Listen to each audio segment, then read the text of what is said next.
Friends, what's the date? November 19th, 2023. Virtual Strangers number 205 is alive. I am your host, Wes. With me, as always, is my good friend Ruuts. Ruuts, 205 is alive. 205, Johnny 5, 205 is alive. Oh, man. Johnny 5, I always liked Johnny 5, but MASH made it special. Now I think of anything Johnny 5, 205.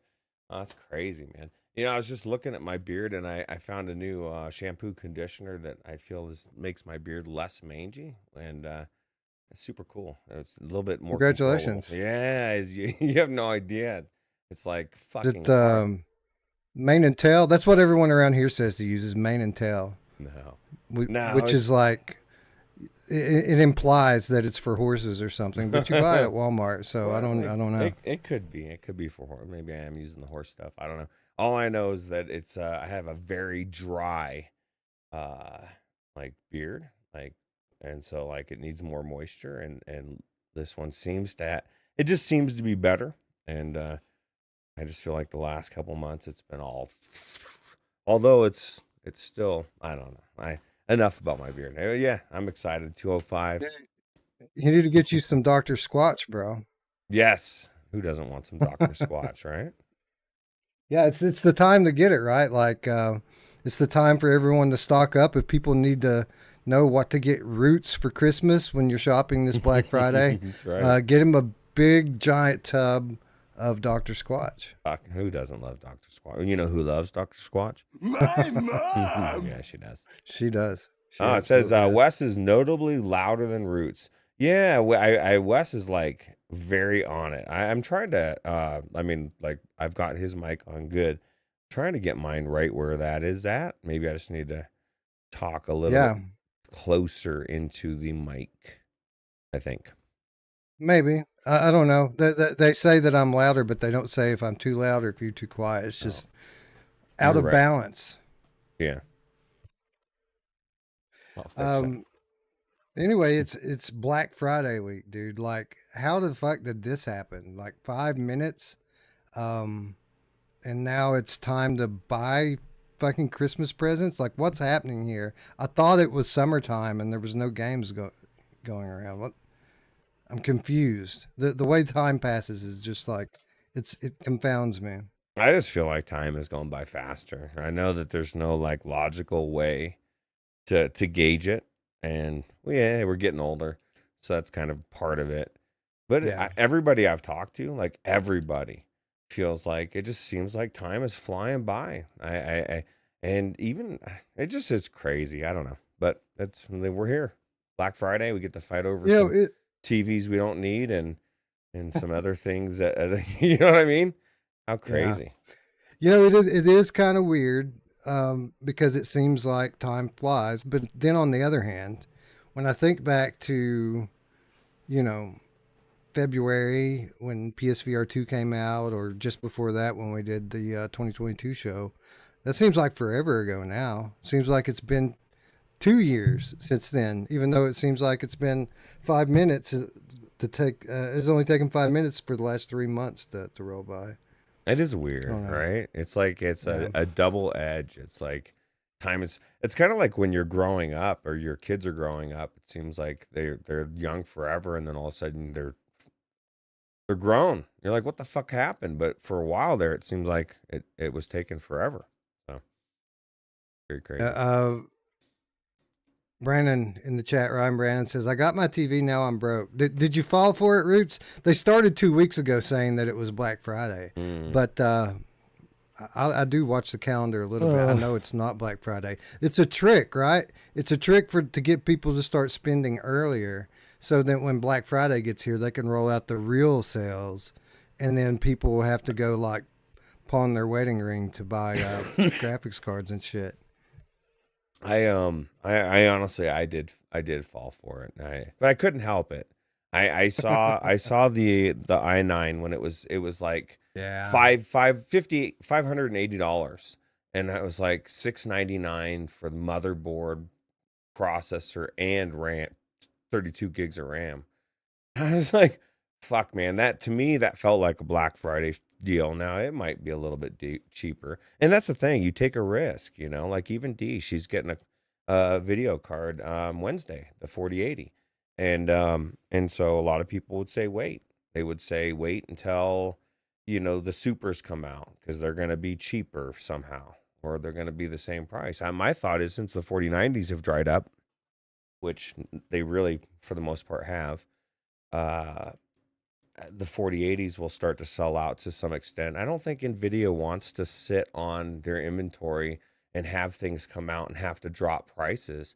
I think they want the 4080s to slowly disappear because the 4080 supers and the TIs and stuff won't come out until next year. They're going to be announced like specifics in January at CES. And so maybe February, I don't know, maybe it's immediate, but at any rate, we're talking 6 weeks at minimum.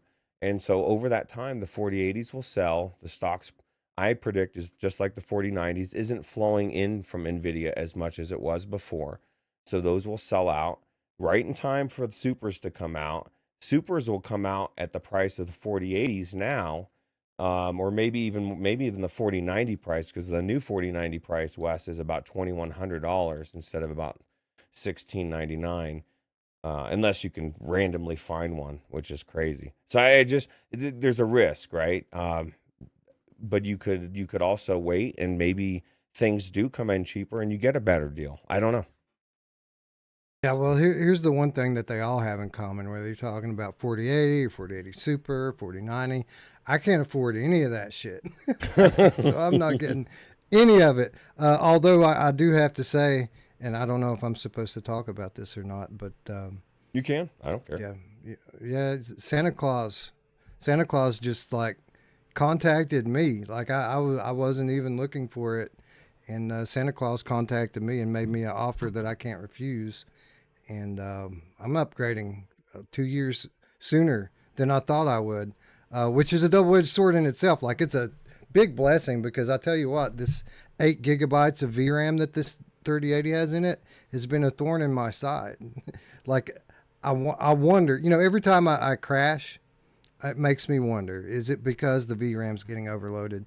And if you go back and look, it's maxing out right at the time that it crashes almost every time. It's a thing, and it's happening. I've been watching a lot of videos for VRAM, and specifically, is 8 gigs enough for modern gaming, right?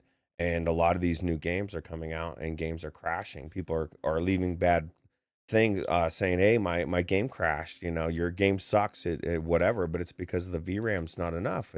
And it's crazy. The 8 gigs isn't enough in a 3080. That fucking card's a beast.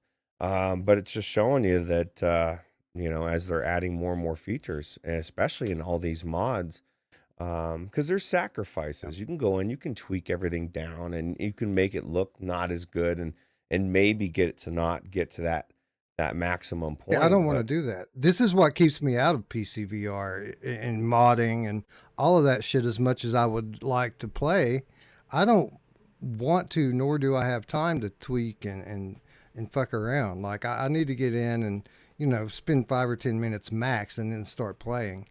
And this move up to a 3080. So what I'm talking about here is Ruuts moves up to 4090.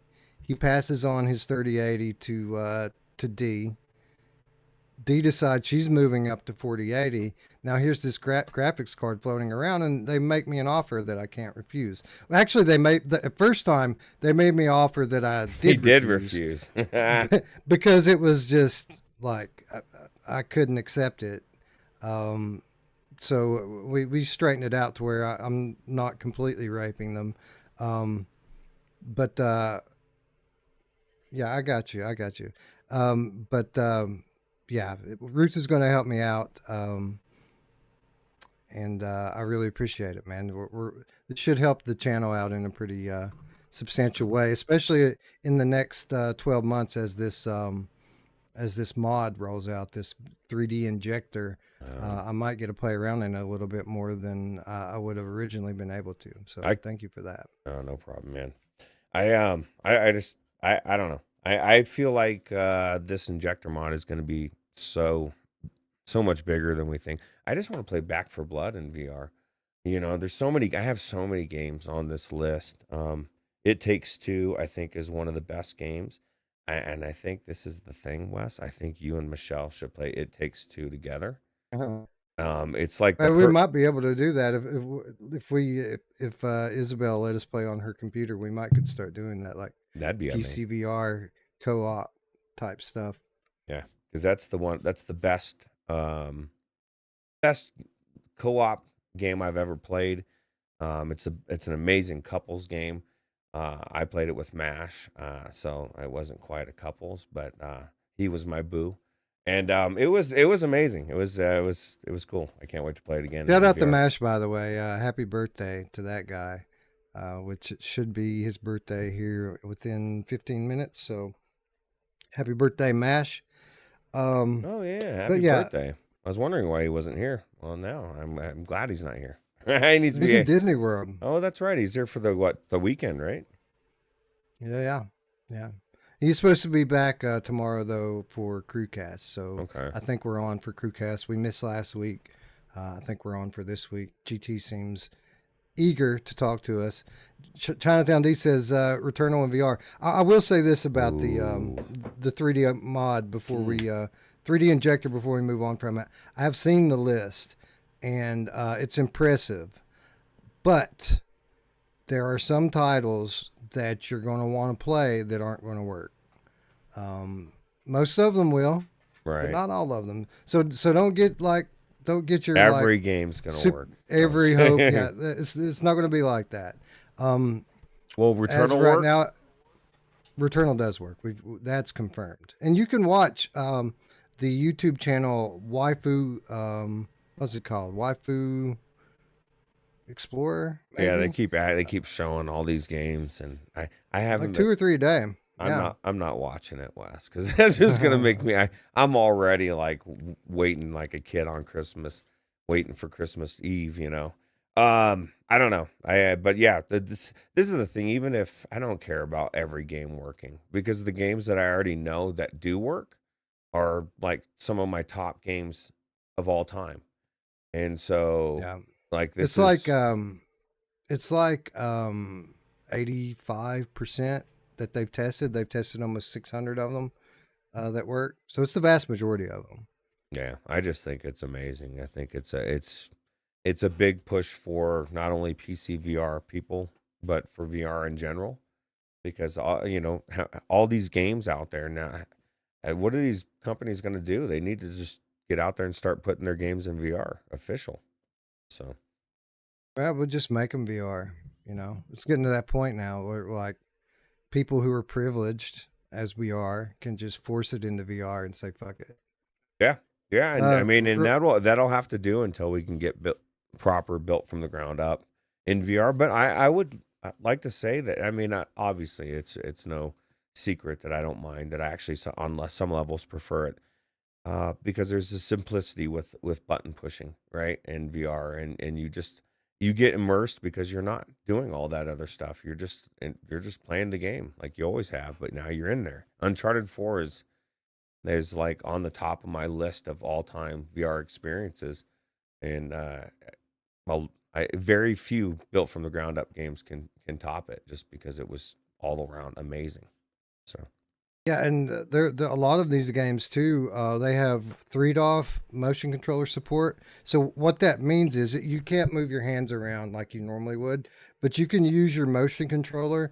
And if it's like a shooter that has a cursor on the screen, you can point the mm, cursor like it's a light gun, and still kind of aim and shoot that way, which is pretty cool. It's another level above just using a regular controller in most cases. yeah, but you know what, I was just telling somebody in GTA 5. Somebody came into my stream the other day when I was streaming it, and they said something about wishing that they could have full VR or whatever, so they could aim the gun. I said, I kind of like aiming with my head. You can say Yeah, what you want. I'm really good at aiming with that way. You know what I mean? It's very responsive. It's everywhere you're yeah. looking. And so, like, there's a simplicity to it. It's not the same, as aiming down the sights. But here's the thing: not every game is the same. Hades is one of my favorite games, but it's completely different than Elden Ring, which is different than Resident Evil Village, which like I mean, there's just difference is good. So, Yeah, and the Uncharted was just the gaze based aiming, and that was just awesome. So fun. Eric joining us in chat. Speak of the devil. What's up, Eric? Happy Mash birthday! Daddy. You just missed us. All wishing you a happy birthday. Yeah. Hope you're enjoying But Disney. yeah, it's Black Friday. Hopefully, people have saved up their money. This is when we spend money every year. We don't spend money throughout the year. We wait until now so that we can get the most for our dollar. We don't have a lot of extra disposable income, so we buy everything right now. If we need a TV, we need to upgrade the computer. It's a great time to get storage. Like if you need an SSD or if you need SD cards for your phones and your handheld devices, this is the best time to get all that stuff. It's the best time to shop, and it's great now because you don't have to actually go to the store anymore. You can just get it online. And people in the chat are saying, I don't do Black Friday, I do Cyber Monday. It's the same thing. People don't go to the store for Black Friday anymore. No. Not people who shop for tech anyway. People who shop for tech shop online, and all that stuff that 95% of it that's available in the store will be available on the website as well. Yeah, absolutely. Yeah, honestly, this is my secret little confession here. I do enjoy to go to something like this, but what I would do, and I've done it a few times in the last decade, is I'm not going to buy shit. I'm going to go in there and I'm going to watch the spectacle of all the shit. And then when I get bored of it, I'm going to leave, and I'm not going to have to wait in any lines. And I'll feel like I was a part of it. I might even walk around and, try to dare somebody to pick my pocket. But no, I don't know. It's interesting. I like events like this, or not events like this, but I like big gatherings. I'm the opposite of everybody else with COVID and freaking out. I just love big events. There's energy in when people get together, and That's true. It's cool. That's true. Although the energy's a little weird on Black Friday. Like I'd rather go to a concert. That's true. Or a That show. is true. Yeah, that's very true. Eric says it feels weird not being happy for the show. That's what happens when we go twice in a week, dude. That's true. But it's going to feel even weirder over the next 6 weeks or so, as we don't have any. This is the last numbered episode of the year. Like we're just going to be popping in and out from here on out. I don't even know if we'll do a show next week. Probably not, honestly, because I'm doing top 25 debate this Saturday on Without Parole, and that's typically pretty long. PSVR 2, of all time, which has been since February. Yeah, that's crazy. Well, I mean, since February, I guess of all time. Yeah, that's true. We did one in the summer, but there's been a lot of games out since then, and there's been updates. Since then we've had Switchback was updated significantly. Hellsweeper's come out and been updated. There's a lot. So it's time for an updated list going into the holiday season, and that's what we're going to do this week. So I would be surprised if I do anything. I mean, maybe I'll stream a game. Like I'm going to be playing games. So nice. maybe we'll do that. So Brandon VR says GT7 wins, and if you didn't know, Wes, he just got into PlayStation VR 2 recently, and now he's found GT7, and he's found how amazing that game is. And it's funny because we kind of have forgotten, right? Because that was February, and we're moved on to all these different games, but that for me is very possible could be my number one game on that platform. I'd say between that and Resident Evil Village, it's a toss up so far. Yeah, it's difficult, man, and that's definitely I would say among all of the Game of the Year contenders, which we probably have 5 to 7 solid contenders this year. I would say GT7 is the one that's most urgent for me to put time into. I need to put 20 hours into that game at least before we talk about it and before we vote, Mm, because it might be the best VR game, period, right now. It's literally that good. I just didn't. It's so time consuming. I haven't given it its proper respect and got in there enough. But my wheel's out. It's hooked up. It's ready to go, and I need to just pull the cord and jump in. You know. yeah, absolutely. I need to. I'm debating. I got my wheel and my PlayStation downstairs, my PlayStation VR 2. But I'm debating bringing up the wheel and hooking it up for the GTA 5 mod. People say the driving around in GTA 5 in VR is amazing. They say. Well, I bet. I bet it's really cool. Yeah. But we need to play GT7 too, so just bring your console up while you're at it. Bring That's them true. both. That's true. Um, but no, hopefully everyone let us know. Let us know in the chat. Let us know in the comments down below what you're buying this week if you're buying anything. You should be. This should be the time that you're looking to upgrade. Wheel and pedals. There's another good one for sure. You'll be able to get one of Mm. those, $200 or less. One of the good Logitech ones that are 350 normally. Escape Um, Portal says GT7 is awesome, but Wes, don't let a racing sim beat Village. Hey, here's the thing: if it beats Village, it beats Village. I think it's their toss up. It's the best racing game I've ever, the most realistic. I mean, it touts itself in its description as the most realistic sim of that's ever been made, or whatever it was. I agree with it. It is, to me, the most, like, have you ever raced something that feels like you're really driving a car? Now, granted, these cars are, you know, some of them are get out of control, but it's crazy. yeah. Yeah, I'm not like if I voted today, I certainly would not go that direction. But I'm not. What I'm saying is it's not outside the realm of possibility True. that I get in there and it just blows me away and I see the light. That's all I'm saying. J Devil says No Man's Sky is by far the best game on PS5. No Man's Sky is a PS1 uh, port. It didn't even win Game of the Month, so. Um, yeah, that's probably not going to fly. Although I will say, No Man's Sky is a winner every year because we have an award that's named after That's true. after Hello Games because of their support for No Man's Sky. Although Cyberpunk, I think is starting to get a reputation, just like No Man's Sky. Just didn't take them as long to fix their game. I don't know, but I know Luke Ross mods the damn game once a week these days. It seems like. That's the only thing he's Like, modding, right? yeah, I Cyberpunk. know. But he's fine tuning it. I need to get in there, man. I need to actually get in there and play. People say that game, that story is amazing, and I need to find out how amazing. Yeah, there's just so much stuff to play.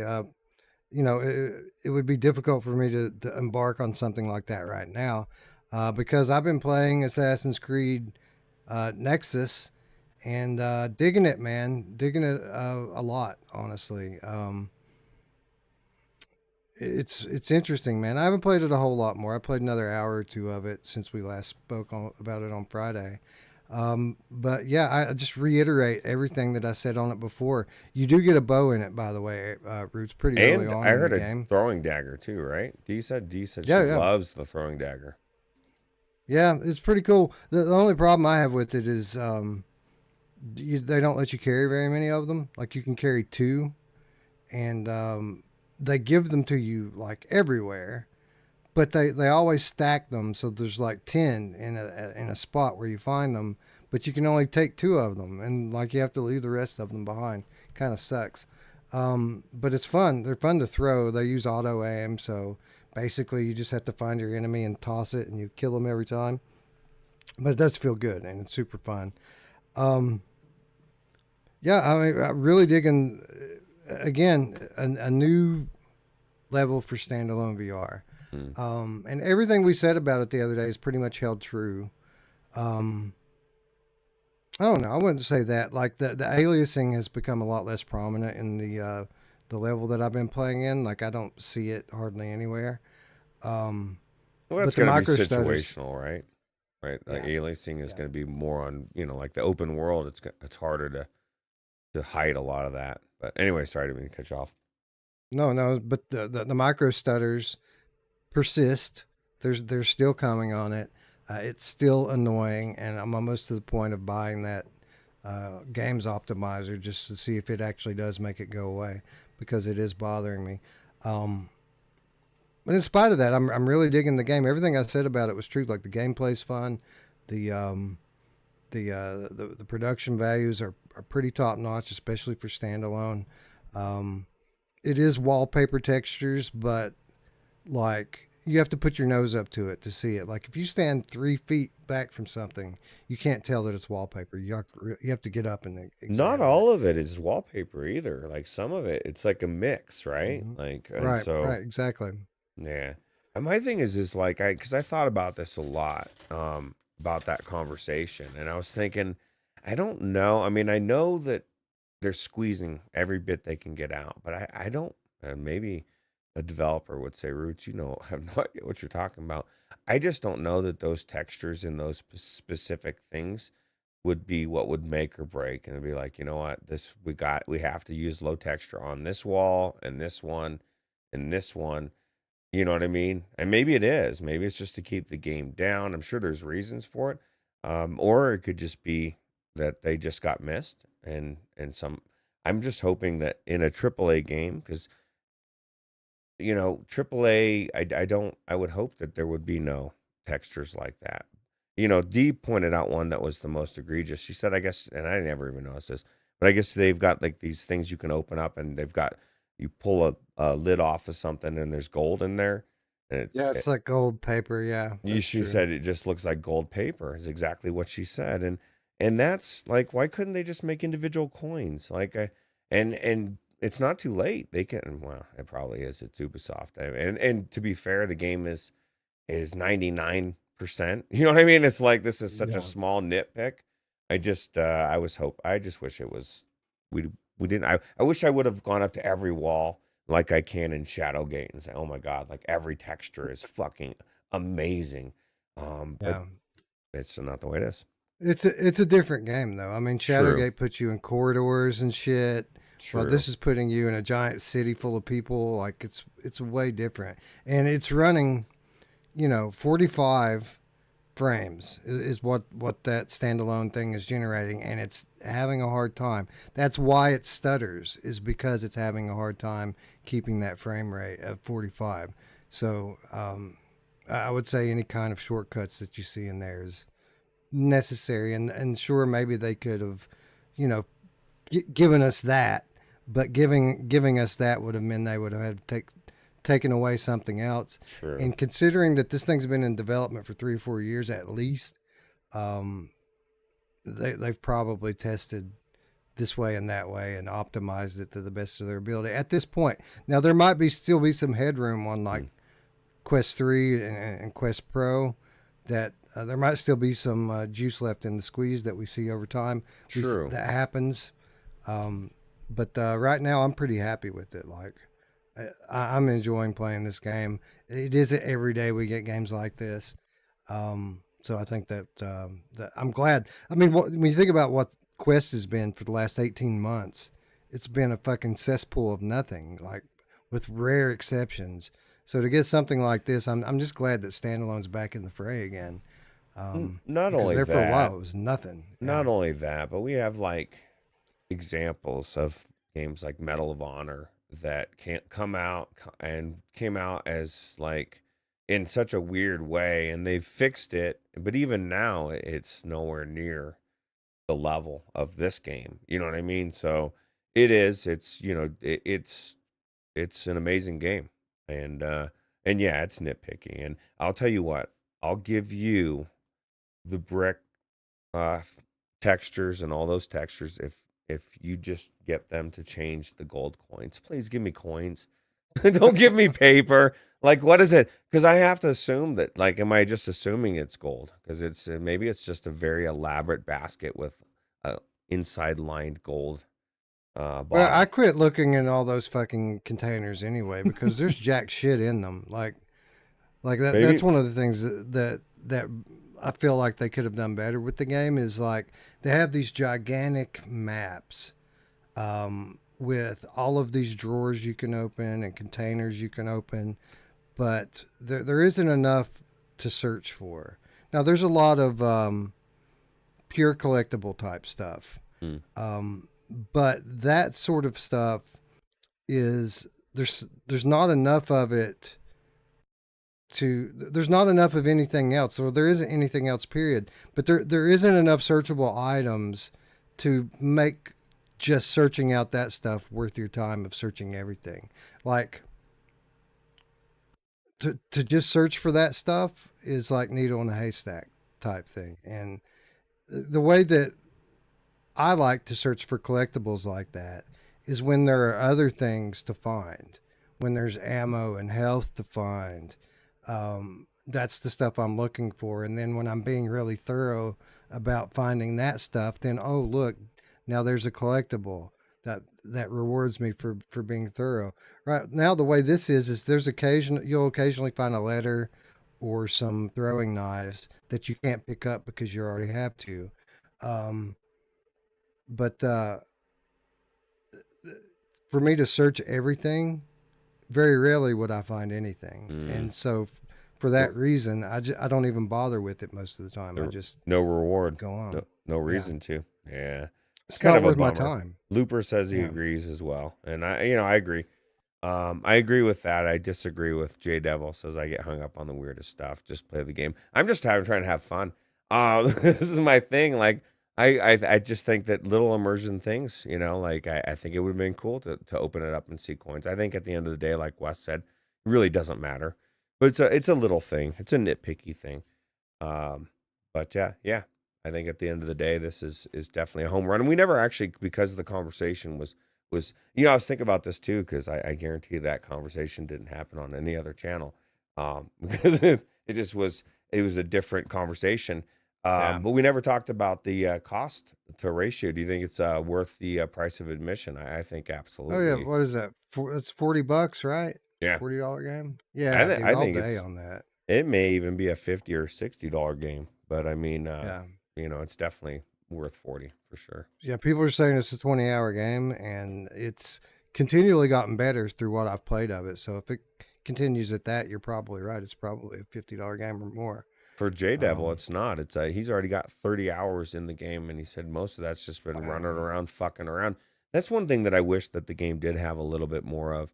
Um, is the side quest, not the quest to just go do a bunch of bullshit, but like go kill this person, go assassinate this person. You know what I mean? Like I think from what I understand, that the original game had, I think that's kind of cool. That's kind of a really cool concept to have all these different things. Because I know Hitman 3 did similar stuff, right? And you could do all. I mean, you could kill pretty much everybody in that thing, right?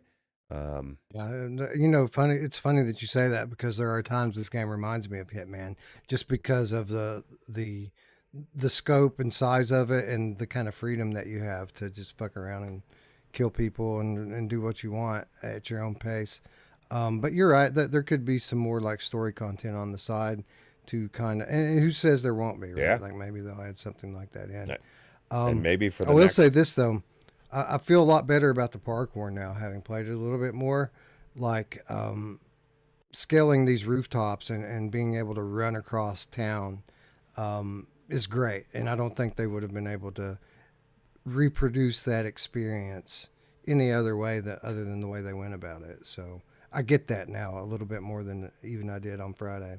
my thing is I got, as soon as I found out that's how the game is originally, like it makes sense to me. Like I don't know why you would change it. I mean, outside of the people that always bitch it, there's always going to be a portion of people that are upset, right?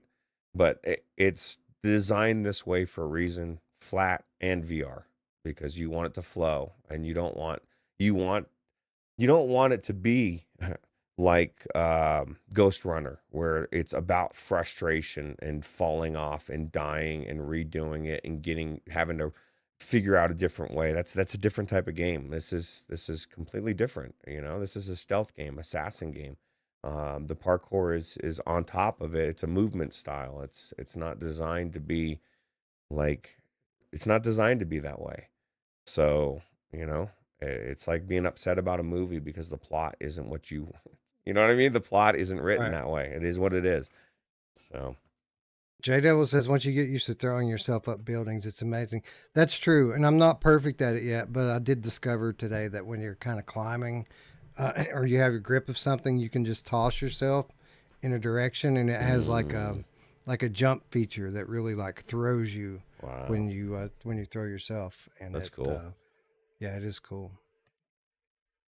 Brandon says with the 25% off code, it's a $30 game, That's which is true. true. That is true. And I probably should have linked the referral in the description again today, but I didn't.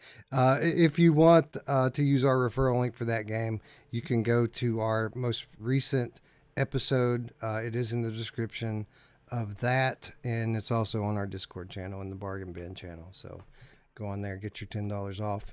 Give us $5 to buy the next AAA game, whatever it turns out to be. Yeah, it's also in the YouTube live chat video as well right now because Yeah, that's right. I just pulled it out of the I think that's Oh, it, right? nice. Yes, I think so. It looks like it. Let me click it. I'll Yeah, see. it says Assassin's Creed. So, at least on the link that I picked. So, Yeah, that's it. So okay. yeah, anybody's looking for it, there's your early Black Friday right there. Okay. Um, Phil Yarn asks, "How's Assassin's Creed on Quest 2?" Nobody knows, man. We're done with that. We've moved on. That's the thing. I don't know. I haven't even checked. I guess for the sake of try, I should try it. I have it sitting here, but it's one step above the PlayStation VR one. You know, like That's what I'm saying. That's what. Yeah, like that's like asking me about this game. There was a game that came out on PSVR 1 last week. Like, really? We're still doing that? And yeah, it's a bit of an exaggeration to say that Quest 2 is outdated because it is by far the most populated headset in the market right now. That's what most people are still playing on. But I don't want to. And that's the thing about our channel. We just kind of play what we want to play and play on what we want to play on. And I don't want to play Quest 2 anymore. I don't I've blame you. got a Quest 3. Um, Yeah. Mark Pringles Leaf, and my answer before I even ask Wes is I wouldn't bet on it, but he says, do you think PSVR 2 will get Nexus next year? Next year, maybe late next year. I would consider it like a 50-50 proposition that we get it around Christmas next year. I don't think this will be meta exclusive forever, most likely. From the news stories that we heard leading up to launch, um, Meta cut their funding off before they were done developing it. So I think whatever kind of exclusivity that they were paying for um, got shortened at that time. So I would imagine that it could come to other devices. Um, I don't know that I would count on it being too much of an upgrade uh, on other devices. I think if it does come around, it might just be a straight port. I don't know how much incentive Ubisoft has to upgrading this game. It's great as it is. People Right. will complain. Surely people will complain if it comes to PC and it doesn't get real gold coins in it. But what's the incentive for them to do that? They're just going to sell a few more copies coming to other platforms anyway. So, um, Modders can fix yeah, it if they want on there you PC go. anyway. So There you go. PC people get on it. yeah, what are you doing? Come on, stop fixing Cyberpunk. It's already done. It's good. Luba says it'll come to PC before PSVR 2. I think. Why would you think that? I don't know. I'm not so sure about that. Most games these days um, shun PCVR. Like games will either come out on Quest alone or they'll come out on PlayStation and they'll come out on Quest. Um, Occasionally we'll get one that comes out on all three, but there's no doubt about it anymore that PC's kind of the redhead stepchild for developers right now. Yeah. Yeah, if there's no like Oculus doesn't even support their own games, and how hard would it be? They have a store, they've got a platform, they could easily do it, and they don't. So It's not even just about the fact that you don't sell as many copies over there. And I've heard this from developers. It's not just me saying it. Like it's a tough crowd to please over there, man. Like they don't appreciate it when you bring your game over unless you completely make it over into like a multi-million-dollar project and make it look like a flat game. Most people will tear it to shreds if you just port a game without doing anything. Um, Depends on how good it is. If it's really good, if it's does good it? enough, and I think this is, well, certain people, they're still gonna bitch. They're still gonna, but Yeah. I think this would fare well. But who knows? You know what I mean? Like I've seen way, way, way, way, way worse on PlayStation VR2 native games. So like, if this came over as is, it's like, you know what I mean? It's Yeah. amazing. I think it would be a big thing. I do agree with Looper the Underground Game Cat says, I hope they upgrade the character models for other platforms. And that was one of the things. And that is one thing too. And we didn't really address that. It was said, it kind of went over my head in a sense. I was thinking of other things. But I was saying it was kind of blurry. The character models they're not as sharp as they can be, right? But there's no reason, there's no resource. Well, maybe there is a resource, but if you have different characters, why do we need to? Why? How is using the same character model a resource saver? To me, that's just lazy. We ding get other games and we say, look, you only have one or two, three, four different enemies. There's no reason why every single person shouldn't look unique. We live in the world of fucking AI. You know what I mean? Like they can create faces on every single person. Why am I looking at the same guy wandering around or girl? You know what I mean? Again, small It's nitpick, but some studios are weird about the AI right now. People are still grappling with AI ethics, and oh, they should be. yeah, some studios feel weird about using AI to create things that typically people would be paid to do. Um, Especially in the games industry, you hear a lot of this. Uh, studios making pledges not to use it, Mm. and I don't know where I fall on that. Like these are tools. People are going to use them. If you don't use them, you're going to fall behind. It's just like any other tool. Um, I think people should use it. I don't think people should plagiarize it and put their name on AI work and claim that it's their own. But there's an art. There's a skill to using AI. It isn't just tell it what to do and it does it. Like it's still very robotic. What Right. it puts out. But It's a yeah, weird thing. It's so it's a gray new. area. And I Yeah. agree. It's gray. And I completely see where I see both sides of the conversation, Yeah. even if you didn't use AI, and maybe there is like, I think it was, Looper says it saves memory. And if it saves memory, fine. But if it doesn't, if there's, I would imagine, I just, you've got X amount of people wandering around on the screen. I don't know what the different face would make a big difference. Maybe it would. Maybe that would be the game breaker. I just think it would be more immersive if every single person looked different, you know. Uh, but again, you don't want you're not going to notice that 99% of the time. Yeah, It's I didn't again, notice it. it's a I didn't nit. look for it. It's a big Yeah, I nitpick. didn't. So I didn't look for it. I mean, I noticed that the enemies typically look the same, but outside of that, I didn't really pay any attention to it. Didn't think about it. so Um, J Devil says, I wish these devs had a blank check to make the most amazing game ever. That's just not how it works. They have a budget, and what's more important, gameplay or random NPC face. Hey, this is the thing. I I understand that. I'm still allowed to point out things that I would love them to have changed or fixed, right? Am I not? Like, I'm not saying that, like, people act, and I've been kind of getting this in the last couple days, like acting like I think the game is shit. I don't. I think it's amazing. I still think it's not my type of game. Somebody said something in the chat that resonated with me during the last show. They said, what you're saying is you wouldn't like the flat game either. And that's right. That's why I never played it. I don't like stealth. I don't like melee. The fact that I'm swinging the melee in real life doesn't change the fact that it's melee. I just don't like it. I think this is an amazing game. It's the best version of this type of game that I've seen, and I think it's a big win. I'd say we didn't give it a rating either. I'd say if I was rating this, I'd say it's probably a 9.5 out of 10. You know what I mean? Like it's fucking near perfect. Yeah, it's really great. It's And I do hope you play it more because since Friday, the only time that I've done any block and parry melee is when I fuck up and they catch me and three guys come at me. Um, but after you get like the throwing knives and the bow and arrow, you don't really engage in that unless you're just trying not to die really quick before they kill you. Um, so it's not Asgard's wrath, basically what I'm saying.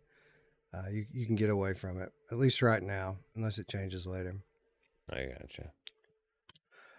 Anyway, it's an awesome game. I'm really enjoying it. I'm going to continue to play it until something else great comes out that takes me off of it, or until I finish it, one or the other.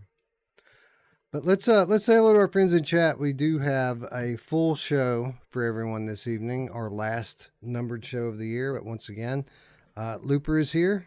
What's up? Looper says, well, there are some scripted melee encounters. Well, there you go. If there are, there are. I enjoy that. But I'm just telling Ruuts there's different ways to play the game most of the time. If you had this exact game, and I kind of feel like Uncharted 4 is kind of this game in a sense. If it was like a shooter, I would be looking at it completely different. You know what I mean? I would I would want to deal with the stealth more. I dealt with it in Uncharted 4 because of the gameplay and everything that game brings with it. You know what I mean? Like, and Sniper so Elite. Sniper Elite's what you want to play.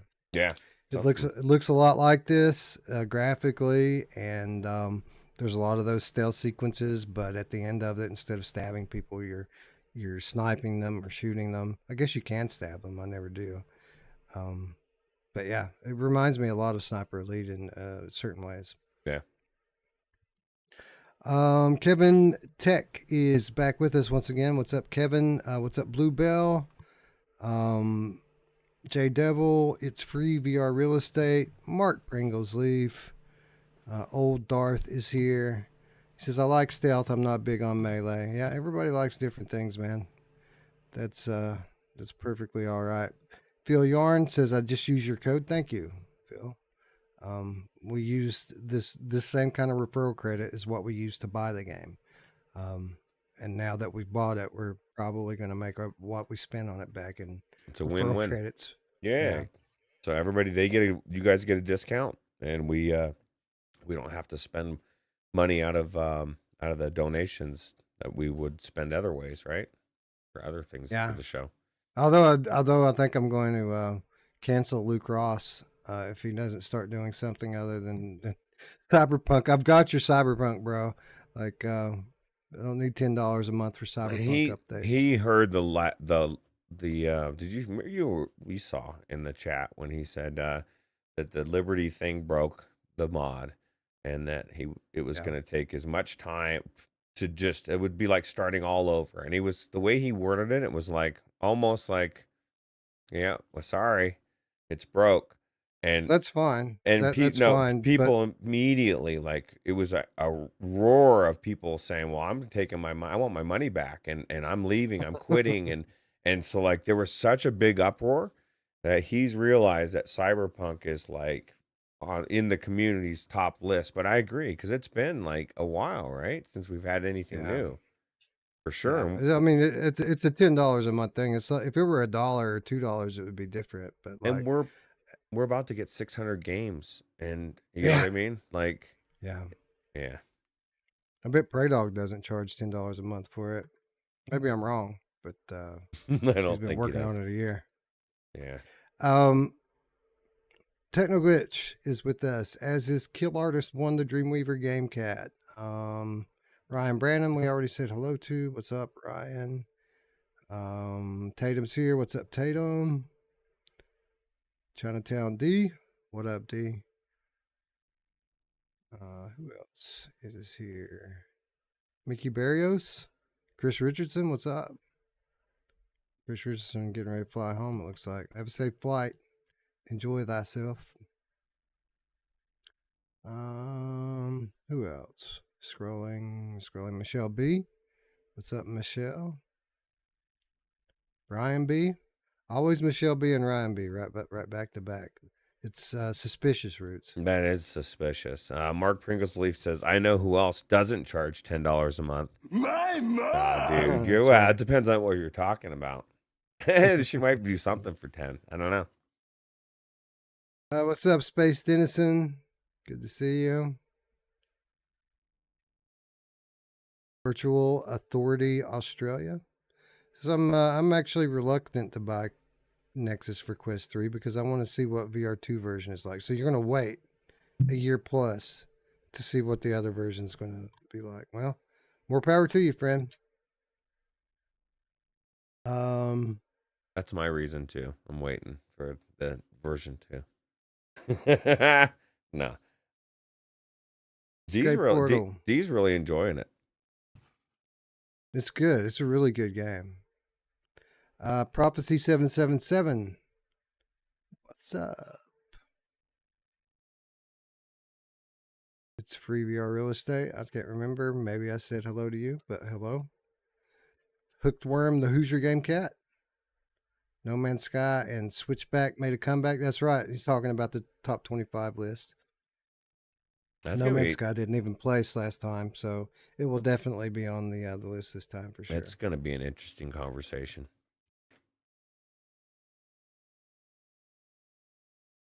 Yeah, for sure. It always is. Oh, Looper says, just in case you missed it, both knives and arrows are multiple use. You can pick them up from dead bodies.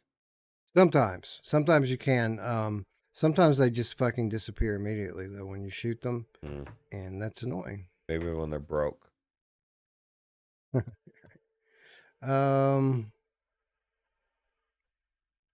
T Peasy, what's up, T Peasy?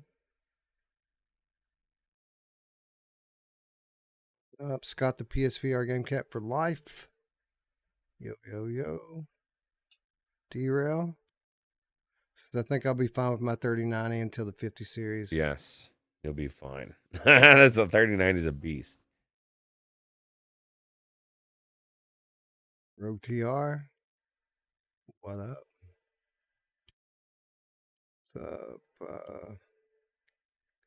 Let's see here. Philozix. Jason Westmus is here as well. Oh, the game. JDev says games hint you. One of the hints is you have to be quick to retrieve them. You're not fast enough. No. Listen. It was just like crack shot, bro. When I threw my first knife in my last game session, I was only about 15 feet from this guy, and I was running at him when I threw it. Ooh. And as soon as the knife hit him, he disappeared. Oh wow! Like, it's not supposed to do that, but it did. It glitched out or something, and he just immediately died, and it disappeared when I threw it. Well, J-Devil's got 30 hours in this game. Are you saying? No, I'm just kidding. That's the thing. Everybody's got it. Gameplay is different, right? So sometimes you just never encounter the same thing. Salvador, what's up? Yeah, no, I literally was going to retrieve it. I was running toward him when I threw it, and it just crapped out and disappeared. It was all right. I just had to run back and grab another one. It was no big deal, but it did mess up once. Did you Radio Runt? Oh, radio. Did you ever try the settings for, like, I'm sure you wouldn't, but like I saw settings for being scared of heights, and I've been thinking about it. What would they do to change? What could they change for that? It's probably a vignette or some dumb shit, or maybe they blur out like the ground so that you can't see very far when you look down. Probably what it is. Like that. That's a good idea, because there are people that are really scared of heights, right? So that's a good thing, though. That's what you want. I want VR to scare me. Please scare me, VR. Like, I want to feel stuff. That's what chasing the dragon, dude. This is why I play VR. Like I know you're into like games with deep gameplay. I'm into experiences. Like, it isn't just about playing the game for me. It's about experiencing things that I feel and really immerse me. And that's what I want. I wish I was scared of heights. It would be amazing if I could be scared of heights. But I do get a cool sensation when I climb to the top of one of these things and look down. It's the same. I understand what you're saying. It's the same thing when people say, what is that game that where you go into the ghost hunting game that everybody says is so scary? Yeah. I was just Phasmophobia. Phasmophobia. Cool game. I just can't find it scary. My thing is it's not real, and I know it's not real. And so jump scares, all that stuff aside, it just doesn't. I don't know. True. It's way better now than it used to be. No, I'm sure. Or maybe I would be really, really scared, but I kind of feel it the same way. My mind tells me it's not real as much as your mind tells you you're not really up high. I guarantee you there's some things in that game that you wouldn't do. Oh, well, I might just say I'm not going to do that because it's demonic, but it doesn't mean that I'd be scared per se. Yeah. We did have a few slippies like Steiny 421. That's a new name. What's up? Welcome. Who else slipped in here? TBC VR Gaming. Yo. J Devil out of Himbe. I'm sorry. Sorry, I'm cutting you off. J Devil says they push. I'm not trying to cut you off, but they push a mesh for the floor for the heights thing. Oh, okay. There you go. Yeah, that sounds terrible. I don't want that. TBC VR Gaming, Alahimbe, the cat allergic game cat, chilling on my bed, smoking W, and watching from PR. Well, what's up, man? Welcome. Yeah. I think that might be all the slippies even. Well, welcome everyone. We are 95 deep going into our week's headlines. And while we don't have many headlines this week, we do have some pretty cool headlines this week.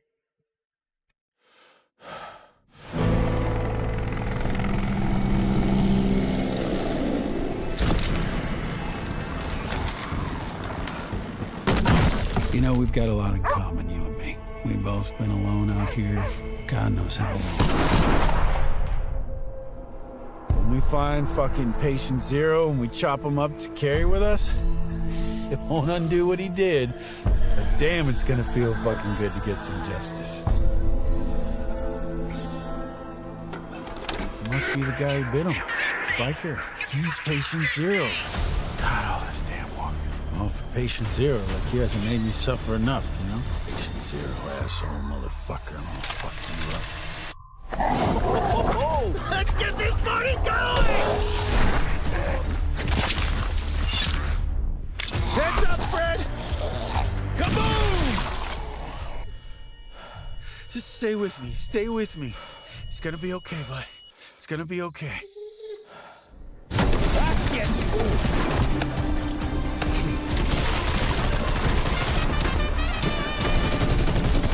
Barbecue time, baby!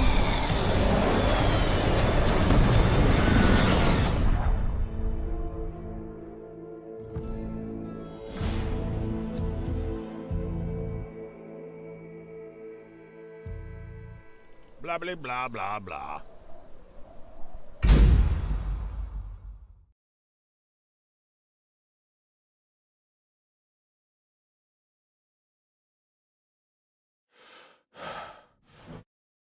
Arizona Sunshine 2. We got more information on it this past week, Ruuts. On Friday, they quit being stingy with the info, man. The dam broke. They gave us a 15-minute showcase of Arizona Sunshine, going over everything that they haven't gone over already. Giving us a ton of gameplay to look at. They started out with single player footage, which we're about to look at here. They went into in depth with some of the game mechanics. They pivoted off into co-op gameplay, and then they wrapped it all up. But this was super cool to see, Roots, not only because of all of the footage of this amazing looking game. But I got friends on this thing, man. Like some of these people I know, and it's super cool to see them be a part of a big event like this. That is cool.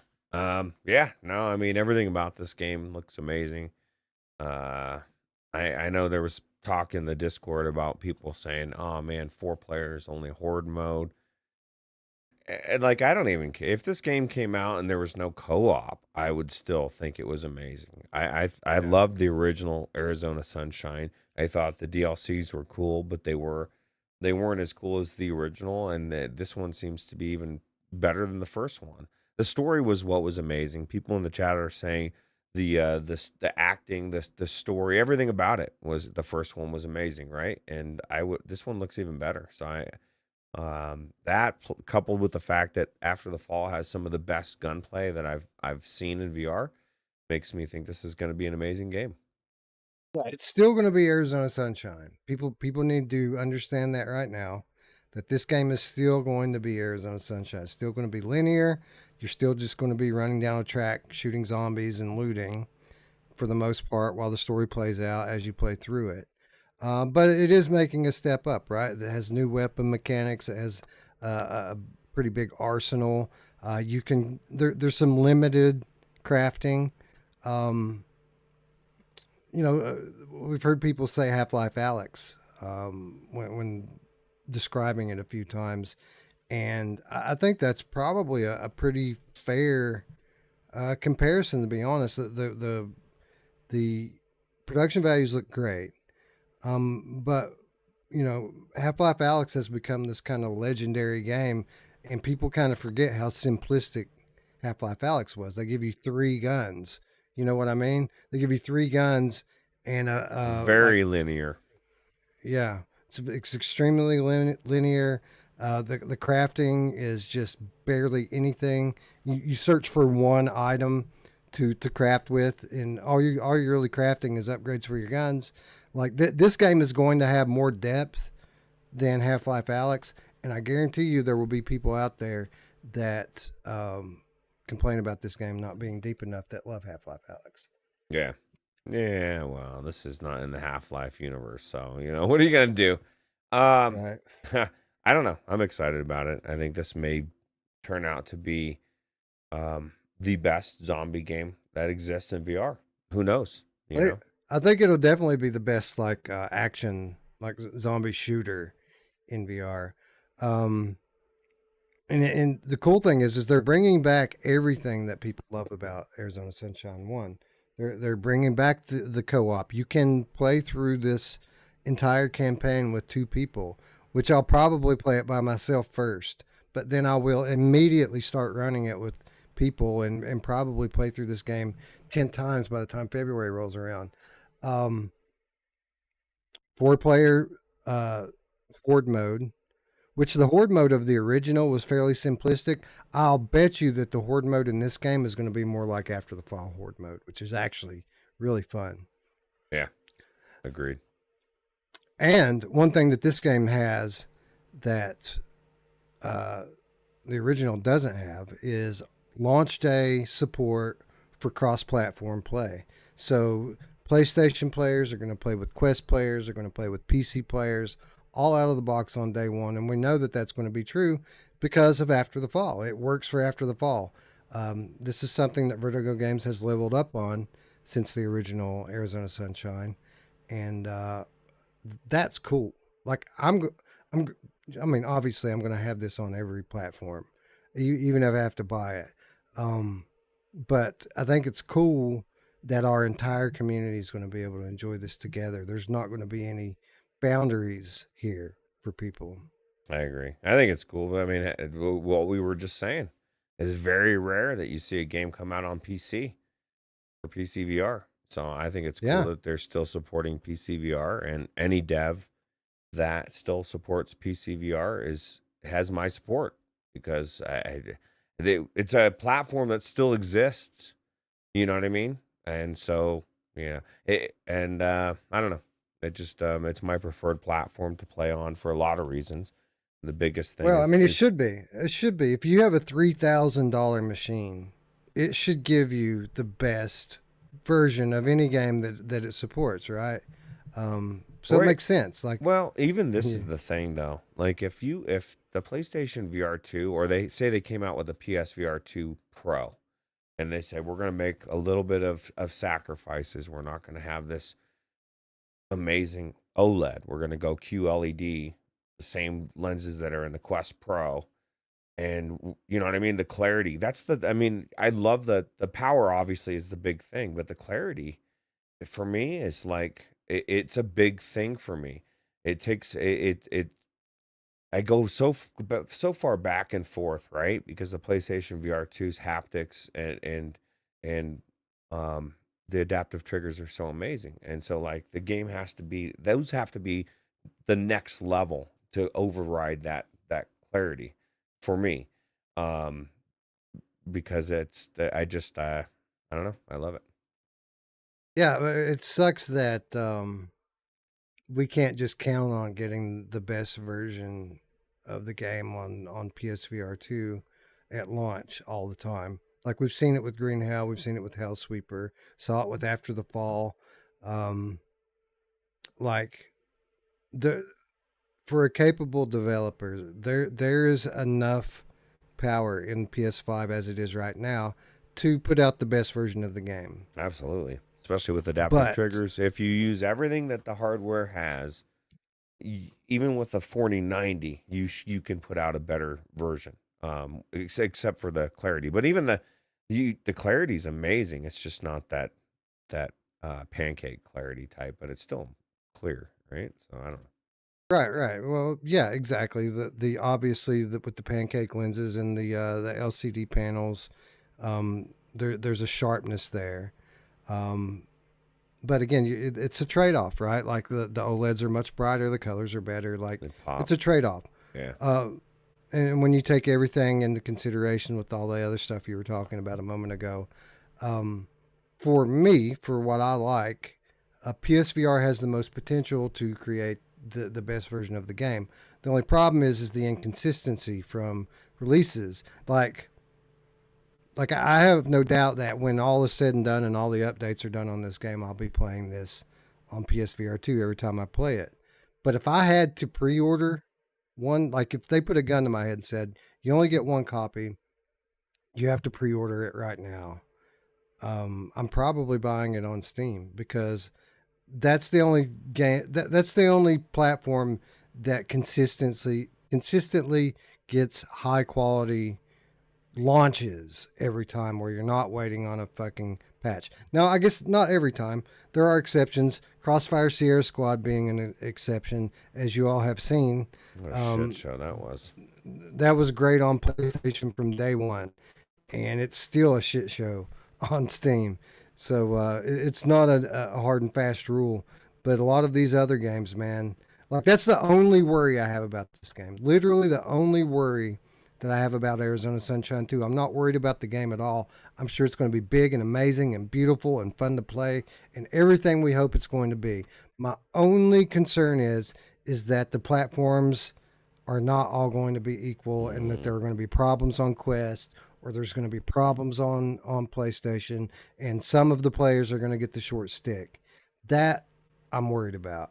The game itself, I'm not worried about. Like, I would have no qualms about pre-ordering this, even though we've been proven time and time again pre-ordering's a no. Right. Yeah, this would be a title that I would say you'd be a little bit more safe on. I still think PlayStation should wait just out of principle. And then if you want to buy it like 1 minute after it launches, I just think that hey, this is good news though, right? They put the star system finally in the PlayStation store, right? So Yeah, that's something, right? I mean, it's not everything, but it's something. At least there's something there for some way for people to leave feedback. So yeah, that's good. Shit, I lost my train of thought with this. How about that dog, Roots? Like the Arizona Sunshine didn't have a dog in it, and This They're is totally going to kill the dog, right? yeah, of course, or at least make you. I mean, I don't know. I love petting the. You know who else loves to pet the dog? My Um, mom! this is the things people were in the chat were saying it earlier, and this is true. The AI on this dog looks really good, and that's the most exciting thing about games for AI for me is what it's doing for. Because you've played games where AIs are just retarded, right? And they're just walking around, and the dog's like, "You, what is this dog doing?" Seems to be really responsive and know what it's doing. So I think it's gonna be cool. Um, so here's one thing one question I do have about pre-orders are up, $50 for the game, 60 if you want to get the deluxe edition. What do you get for that? Well, that's my question, right? Well, if you look at the PlayStation Store, you get a handful of like cosmetic things. Like you can have Zombie Dog, which might make him immortal. I don't know. Like after you turn the dog into Zombie Dog, he might be unable to get hurt. Um, but there's some like you can change your hands out. There's some things, Hmm. right? My question with the deluxe edition is on Arizona Sunshine, the deluxe edition meant DLC. That's Hmm. what deluxe edition That's on true. Arizona Sunshine meant. It meant that you got DLC with it.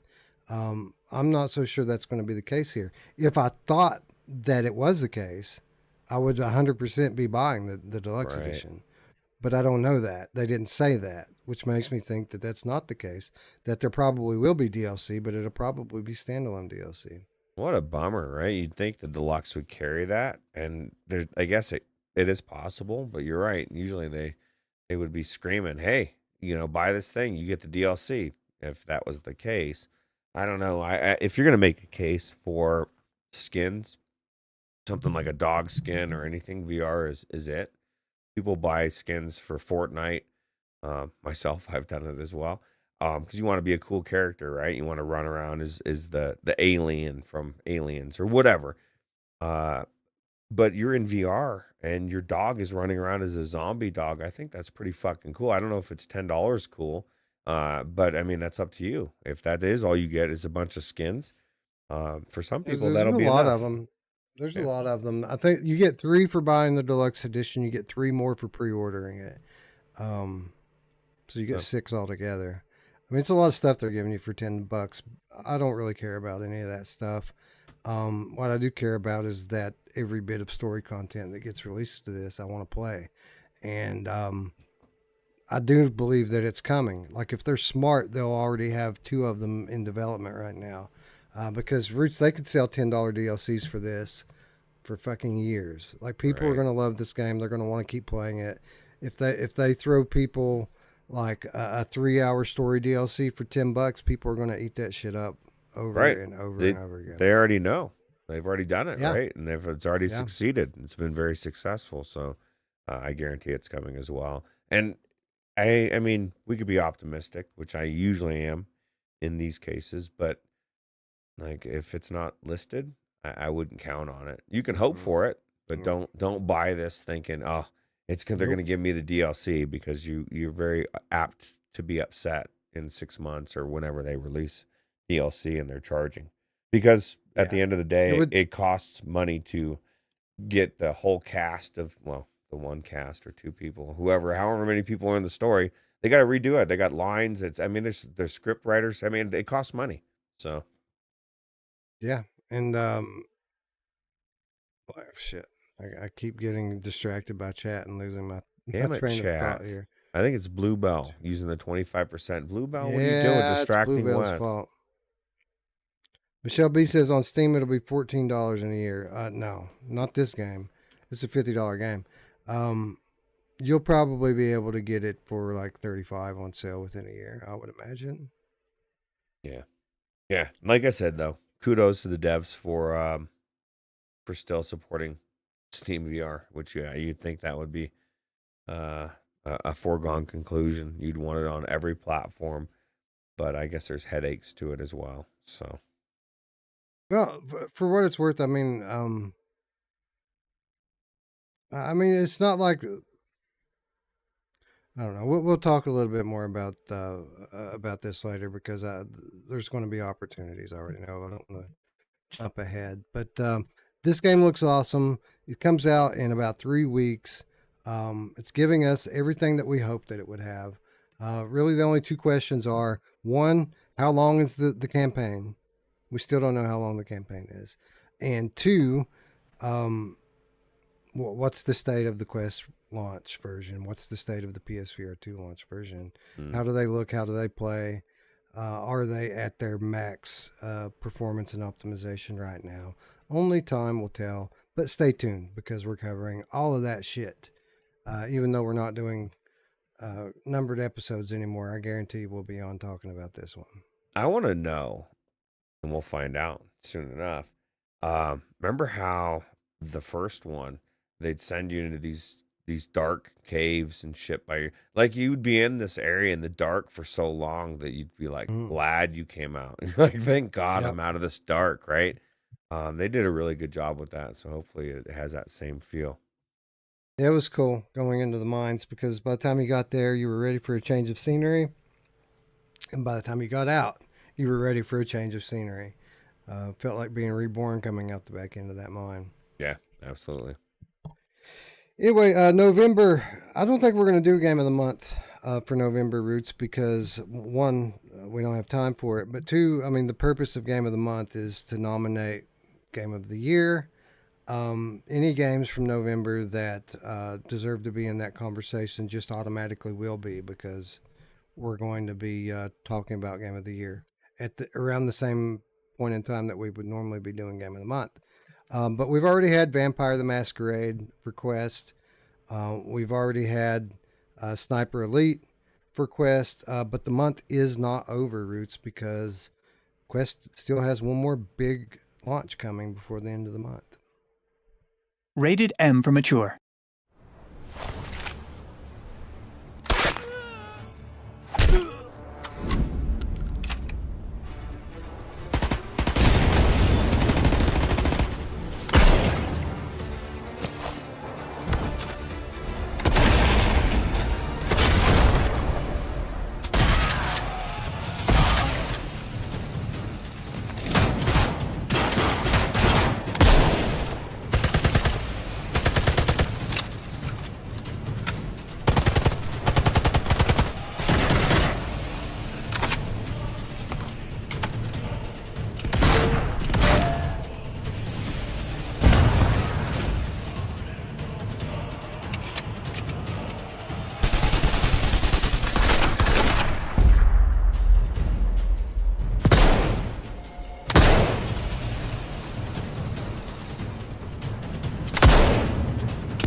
How Sniper Elite VR Winter Warriors devs aim to build on the original. This is from Henry Stockdale at Upload VR. Sniper Elite VR Winter Warrior hits Quest soon. But what's changed from Sniper Elite VR? Read on for our developer interview. 2 years on from Sniper Elite VR, Winter Warrior calls us to arms once again. Like before, there's no Carl Fairburn saving the day, and instead, this latest campaign sees us destroying Nazi wonder weapons with the Italian resistance. We interviewed Rebellion and Just Add Water to learn more, who provided Upload VR with exclusive gameplay footage. VR has come a long way since the first game came out. Jordan Woodward, head of design at Rebellion, told me, "We've been paying attention to the user experience. As new headsets come out, there's a lot more consistency and control schemes in the way people play VR. With the setting shifting to northern Italy in winter 1944, Kieran Forrester, associate producer at Just Add Water, explained the team wanted to completely move away from what they had already done, looking to the Northern Gothic line during that time. It was less, let's do a similar game in winter, and more, let's move this where it was relevant, Forrester advised, calling the snowy setting a nice visual break from the original. It's also something a lot of Sniper Elite fans have asked us for. Diving into the specifics, I asked if there's any particular feedback both teams addressed from the original game. All of it, said Les Ellis, studio director from Just Add Water. There was lots of talking about changes we could make to the melee combat, stealth, improving the gunplay, which is what Sniper Elite is all about. What they did with the original sniper stuff was really good, but there was room for improvement. We're all keen to get those issues resolved as quickly as we could, and there was quite a hit list when we started out.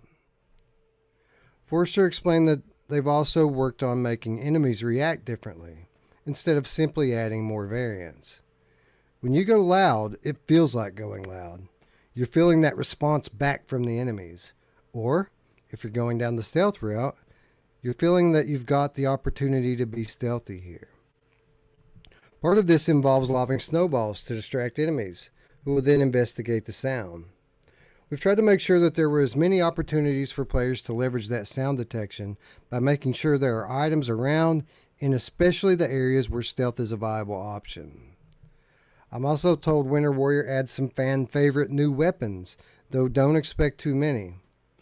I wouldn't say that there's a greater range, but we made sure that we haven't just copy-pasted, Forrester replied.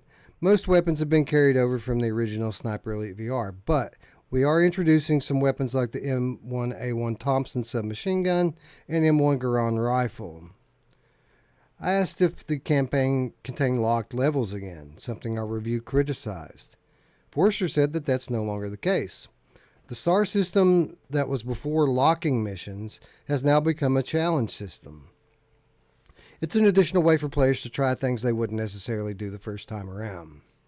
Woodward believes this adds replayability by encouraging different play styles. It's not just the campaign this time, and Winter Warrior features 2 solo modes. Sniper Hunt sees you fight an AI Nazi sniper, while Last Stand pits you against increasing enemy waves. We wanted to cater to the wider fan base, Woodward told me. We haven't got an invasion mode or a 1v1 multiplayer mode in a VR title just yet, but this is the next best thing in Winter Warrior. Asking why they didn't add multiplayer, I'm told it was discussed, but they had to consider the Quest 2 limitations.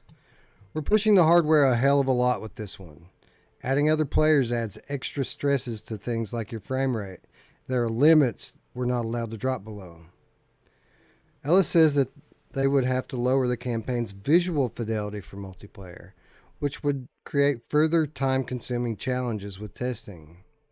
We wanted to polish and improve everything from the first game in a single-player game, and then think about multiplayer maybe further down the line, he explains, saying that it's something the teams would consider if there's another game. While Woodward can't confirm Rebellion's future plans, I also asked whether the studios ever considered bringing Zombie Army to VR. I think it would be a really good fit for the VR platform. Both shooting and zombie games do very well in VR, and I think Zombie Army would look pretty great. As for Quest 3 improvements, Forrester said it's going to look a lot more sharp. We've come in during that really awkward position of Quest 3 happening to launch during development, so we didn't get much time to put into the Quest 3 version. Given the recent push toward mixed reality games on Quest 3, I checked whether MR was ever considered. Though the teams looked at ideas, this ultimately didn't fit the game's more realistic approach, saying it wouldn't necessarily be great to put Nazis in your living room. Ellis calls it a fine line to walk between realistic visuals and gritty gameplay. Doing something like the mixed reality just for the sake of doing it would have been wrong. I think it would have pulled away from the emotion and realism of the game and the complex storyline. Woodward believes MR features are incredibly exciting on Quest 3 and says there could be more exploration in future titles. Sniper Elite VR Winter Warrior arrives on November 30 on the MetaQuest platform for $15. Ruuts, this sounds like a whole hell of a lot of game for $15. I know. I was just thinking that. I was like, man, this is trying to look and see if that was like an expansion or DLC or something. This is a completely different game, right? Yeah, it makes you wonder if the main story campaign is going to be as substantial as the original game was. Not that the original game was like anything like super long, but it did take, I want to say, 7 to 10 hours for me to get through. This probably is going to come in around half that, which is fine. I mean, it's a $15 game, which not only has a story campaign, but has 2 additional endlessly replayable modes for you to chase. And then, again, other like collectibles and challenges for you to go back and play through as well. Right. And how long ago did the first one come out? 2 years. 2 years. Okay, so Yeah. I'm begging to differ. Actually, I guess not begging to differ is not good. I'm pretty sure that they are they've learned a couple things since then, right? Like the game is going to be even better than the original, which was amazing the first time. So yeah, I think it's cool. $15, definitely a good price. Well, here's the thing. The original game is one of my favorite games. Like, I love Right. Sniper Elite. Like, it's one of my favorite. It might be my favorite story-driven, like, military shooter that I've played in VR. I absolutely love it. The gunplay in it and the way the levels are laid out, the way the story kind of plays out. I absolutely love everything about it. So, if this does just turn out to be glorified DLC, I'm fine with that. What it seems like what they might have done here is take what was originally considered to be DLC, expanded it just a little bit, and then decoupled it from the game so that people don't have to own the original game to buy this, which is smart. Yeah. Like, maybe we should see more like DLC work that way, so you don't have to buy like a $30 game to be able to buy a $15 DLC. Yeah, I agree. And it's a different time period, right? A little bit. It's a little bit different. It's different geography. And, you know, some people on face value might say, who cares? So they built different maps.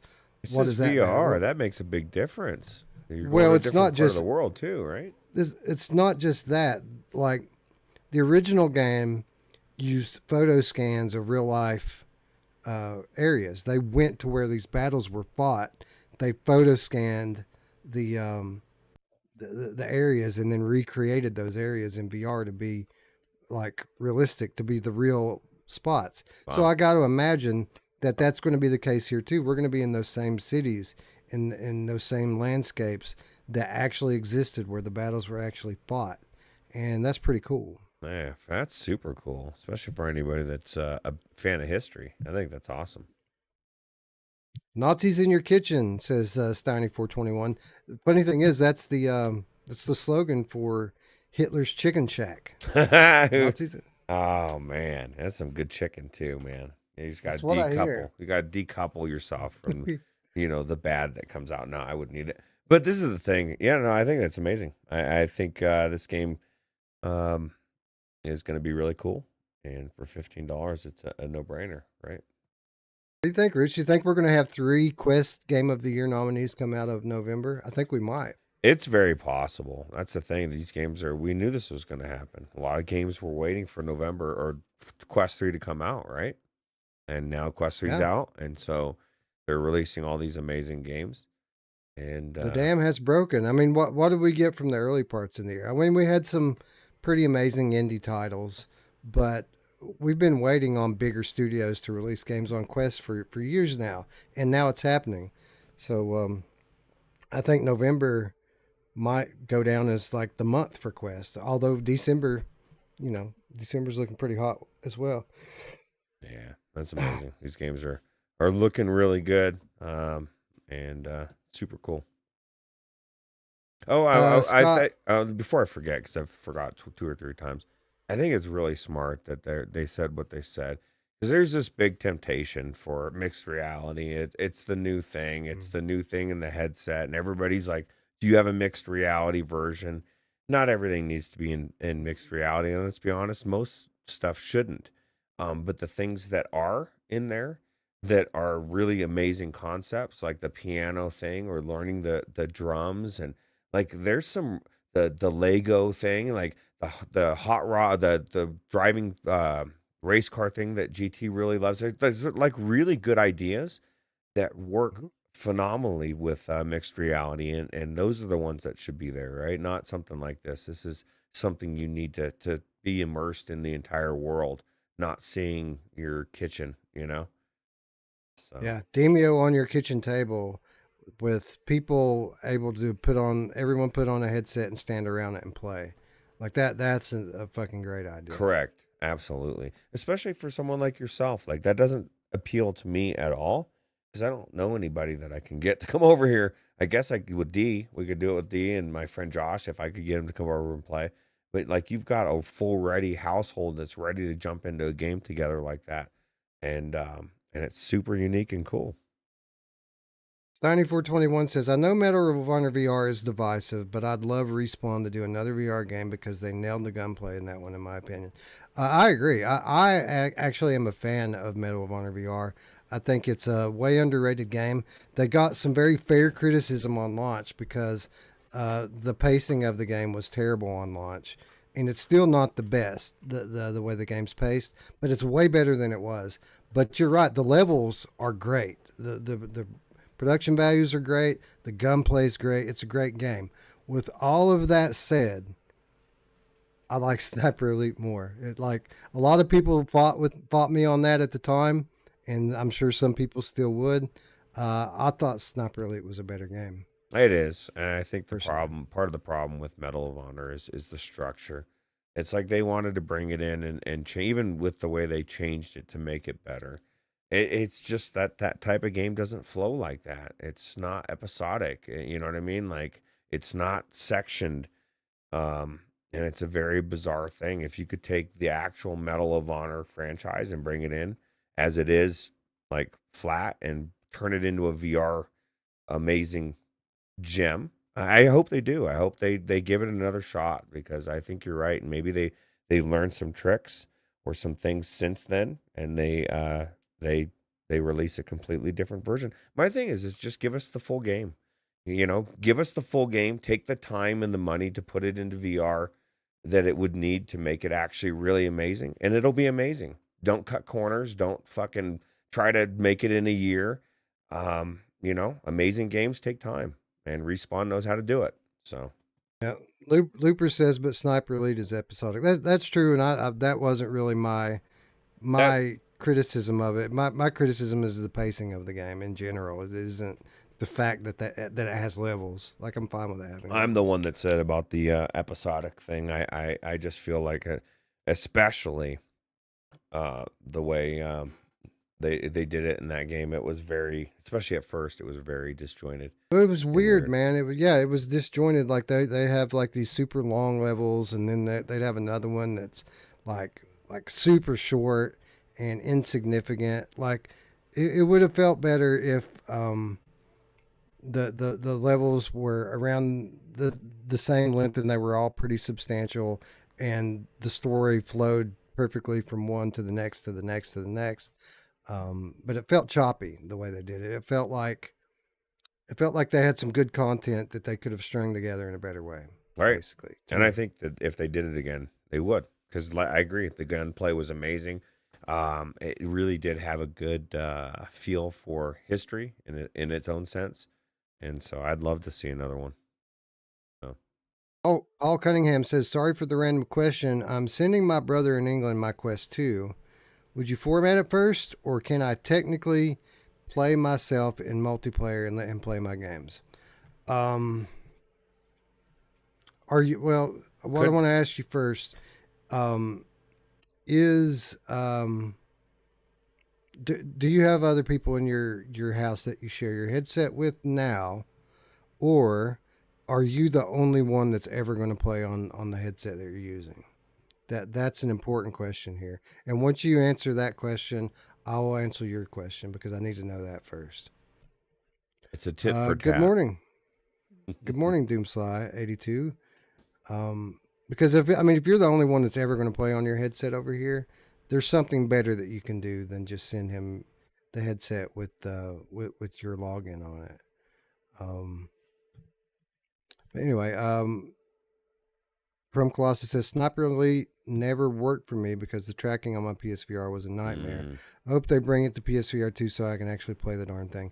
I only played a little bit on PSVR. I did try it out because of the aim controller. It was pretty cool being able to play with the aim controller. But did you have to shake like it? I don't remember. I just barely remember playing it on PSVR a little bit. I played it on PC when I played through it. Played it on PC. I mean, snipers are the worst though for occlusion, right? So I'd be interested to see if you don't have any weirdness even on the PlayStation VR 2, because I think it was on the PC version. There was a little bit of wonkiness if I remember correctly, but I could be remembering wrong. I don't know. Okay, so here's what you do, Paul. Paul says I'm the only one that ever plays on this headset. All right, so what you're going to do is, yes, you're going to leave your account on that, but you're going to create his account on it as a secondary account. Okay, and then on your account in the settings, you're going to enable app sharing. You're going to go into the settings. Right at the same place where you add his account in, you're going to enable app sharing. And what that's going to do is he'll be able to go into your account and install the games on the headset. Well, I don't even think he has to do that. He should never even have to log into your account. Your account will be the main account on the headset, but your library will be available in his account for him to play. So, again, you send that headset to him with your account on it. Switch on app sharing, create his account on it as a secondary account, and then he gets to share your games. The thing is, you can only do that on one headset.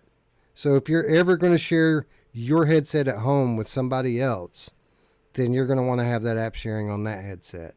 And to do that, he would have to log into your account and turn it off so that you can turn it in on yours. But if it's just you're by yourself, you guys can play the same games at the same time, but in different accounts, just by using the app sharing on the other headset that's away from you.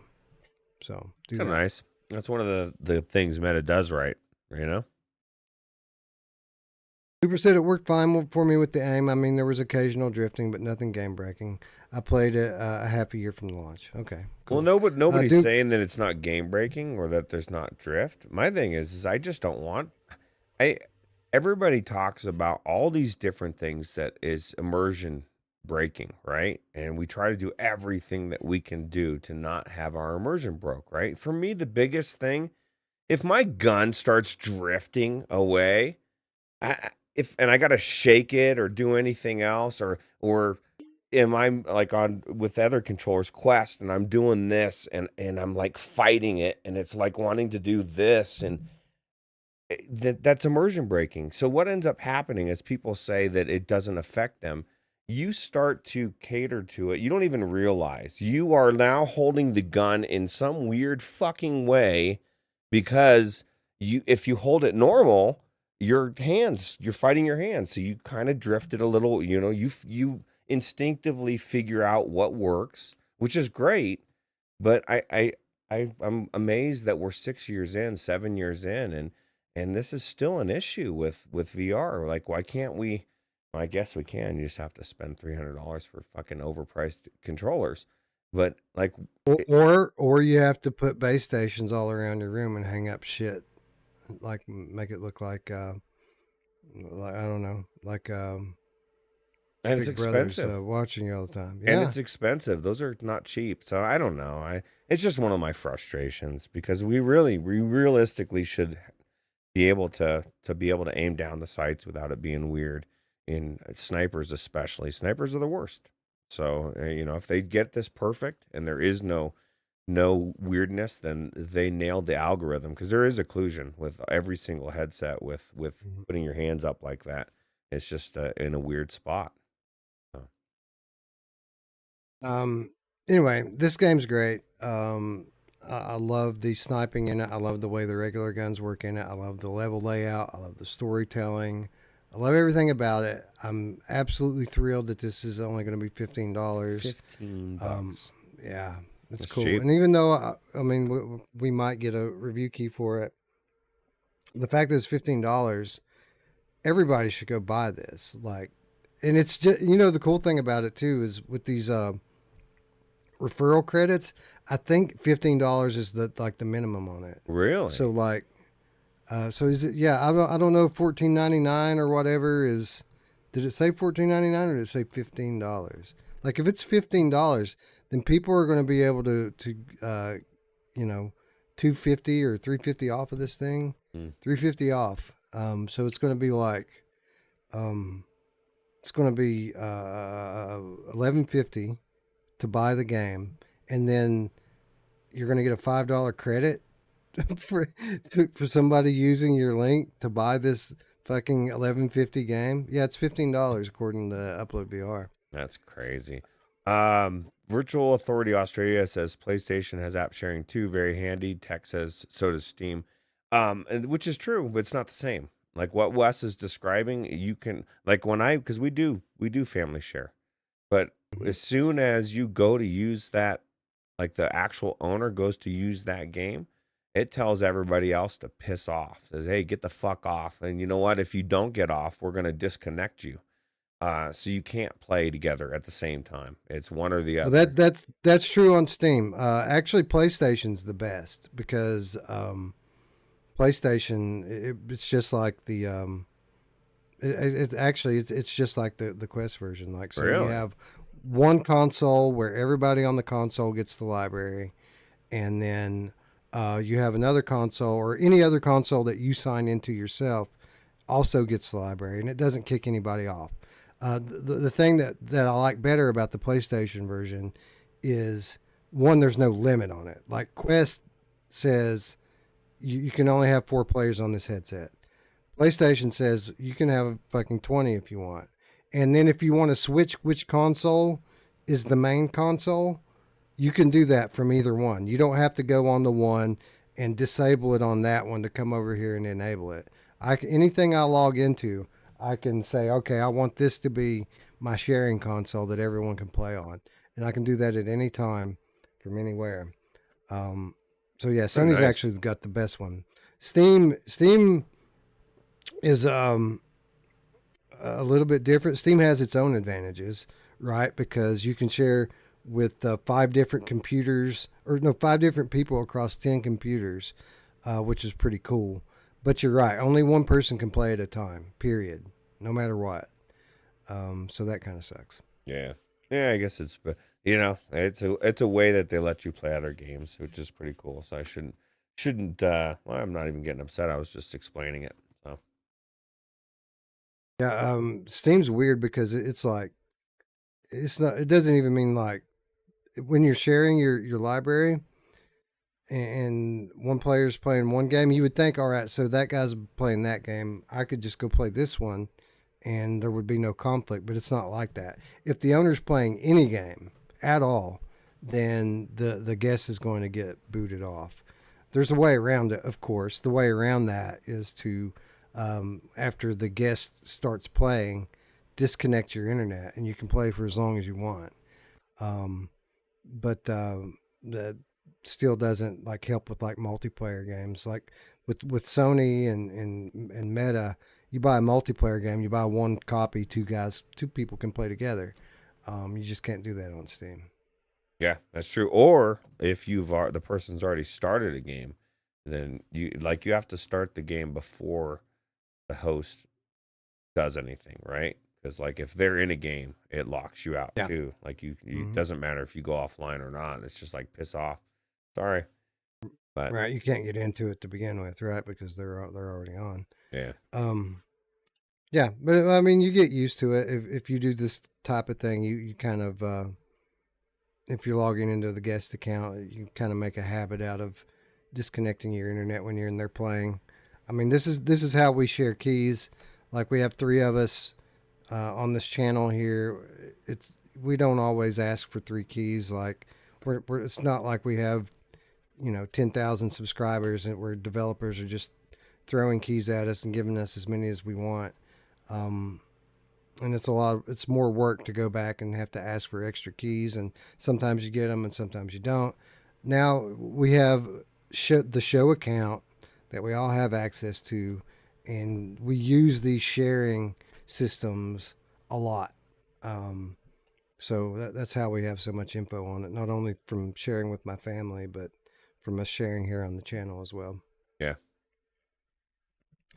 Anyway, looking forward to Sniper Elite coming out in less than 2 weeks. Looks like 10 days on that one, so not very much longer to wait. And as always, we'll let you know. We'll play it. We'll be on the channel here, and we'll be back to talk about it.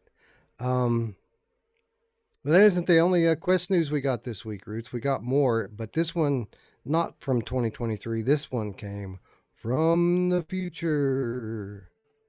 Time is a complicated business, isn't it, Asher? And you've managed to bend, if not nearly break it. Asher, it's your grandfather, John. This world you know, battered and broken, is not the world that was intended. There are those that believe humanity was always fated to destroy itself. Hey, kid, you there? Well, thank you for gracing us with your presence. But be careful. Not all is what it seems. You must finish what I could not.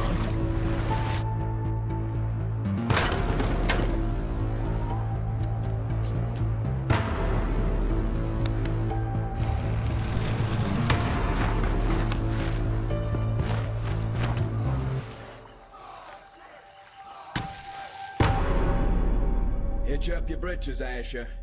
Something tells me we're in for one hell of an adventure! Eagle, we still have no response from you. We presume the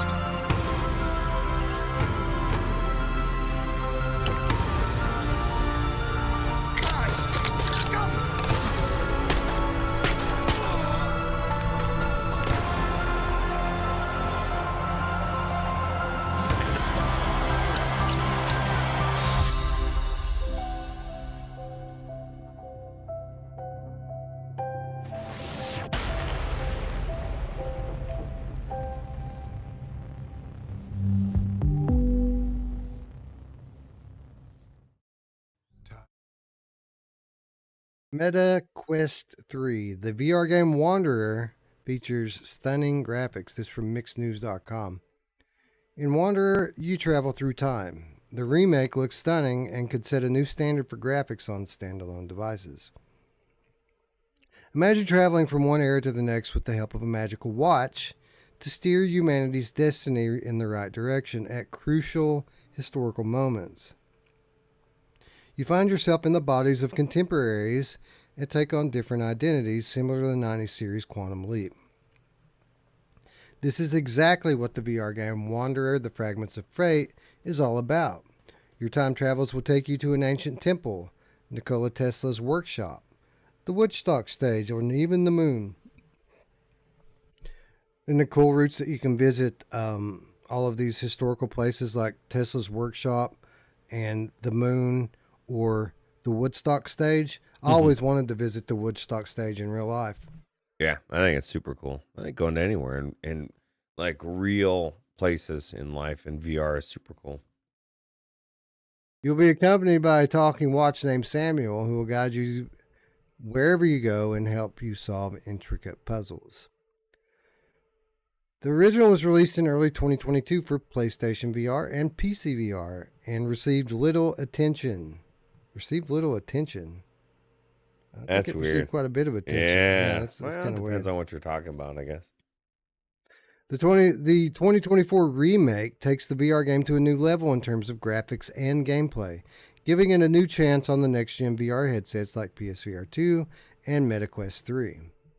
New features include full-body avatars, greater freedom of movement, swimming, jumping, crawling, climbing, and more. A realistic physics simulation, a new combat system, larger worlds, and 3 all-new destinations to visit. And of course, improved graphics across the board. On PSVR 2, the remake supports advanced haptic effects and eye tracking, so you can wink at yourself in the mirror. The image above shows the huge graphical difference between PSVR 1 and PSVR 2. In addition to PlayStation VR 2, Wanderer will also be released for MetaQuest, Pico, and PC VR headsets on Steam. Yesterday, the studio released a new trailer showing gameplay with Quest 3 graphics. The details and lighting, especially indoors, are impressive and could compete with the graphics of benchmark Red Matter 2. Red Matter 2. An older trailer from the summer shows the exact same scenes with PSVR 2 graphics. You can compare the visual effects directly. In my opinion, the video showed that the graphical gap between the standalone MetaQuest and the console-driven PSVR 2 is narrowing. The new MetaQuest 3 chipset enables impressive visuals, and the developers have only just begun to use its power. So yeah, that trailer that we just watched, Ruuts, that was all MetaQuest 3 gameplay. And what they said there is absolutely true. You can compare these trailers. It's the exact same trailer, only done in Quest this time instead of PSVR 2 like it was last time. And there are very obvious differences in it if you look at this. By the way, shout out. I want to shout out the channel that we pulled this video from. This actually came from one of the Gamecats. So let me. Wow. Look at the difference in the character models. And not only that, I mean, even just in general, because that character model that you saw in that article for the PlayStation VR 2 is kind of what I was talking about for the Assassin's Creed. It's not like the models look bad. They just kind of look fuzzy-ish, like not clear. Yeah. Then you look at the one of this new version on the PlayStation VR 2, and it's like fucking night and day. It's like, you know what I mean? It's just amazing. It's crazy. Crackilla Gaming on YouTube. Link is in the description. Go over there, check their channel out. Thank them for giving us permission for using their comparison video here. So I'm watching the Discord today, not our Discord, but the PSVR 2 Without Parole Discord, and watching people watching this comparison here side by side, and some people are saying that the meta version looks better because it's more clear, and then other people are saying that the PlayStation version is looking better because of it's got more detail. I think that no matter which, one of those things you're saying, I think you're kind of missing the point here.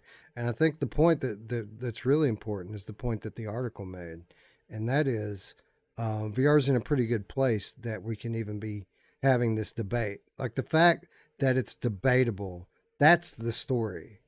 Like, if you have to play this on Quest or if you have to play this on PlayStation VR 2, this is going to be a beautiful, immersive game no matter what.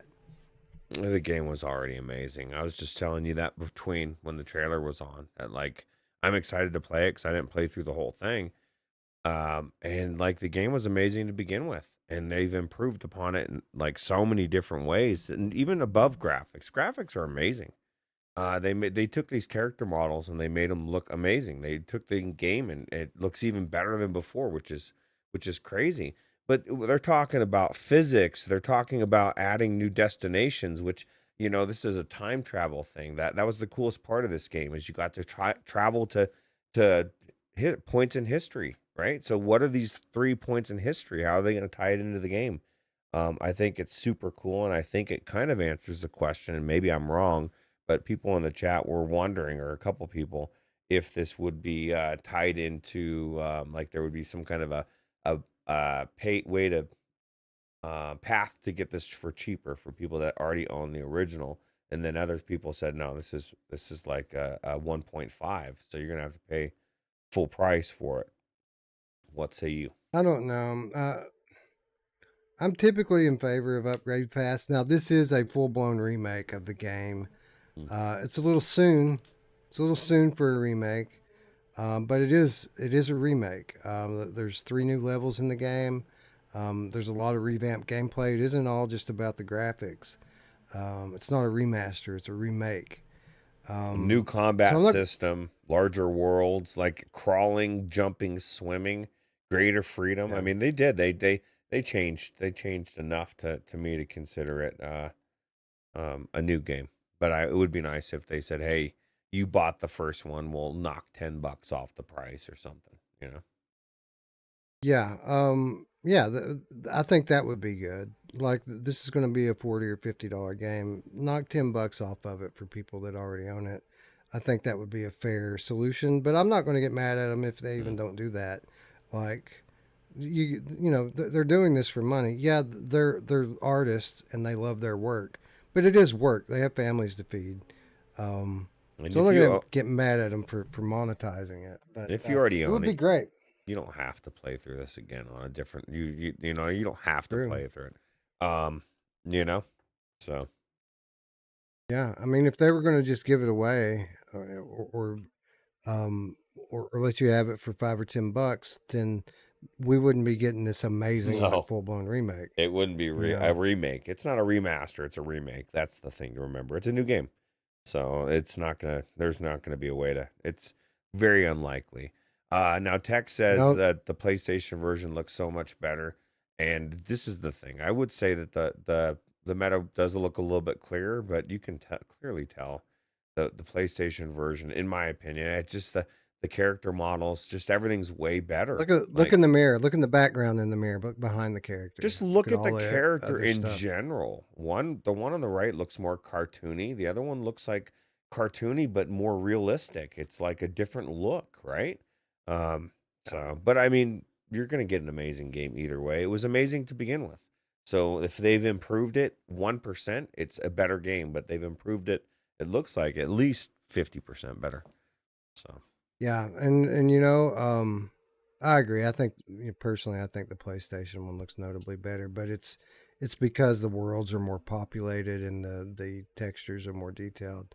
I do see the clarity. I do see the clarity thing, and this is something that, you know, when people hear me say the Quest version looks better of some of these PSVR 2 ports, it's this clarity is what I'm talking about. It's not the detail or any of this other stuff.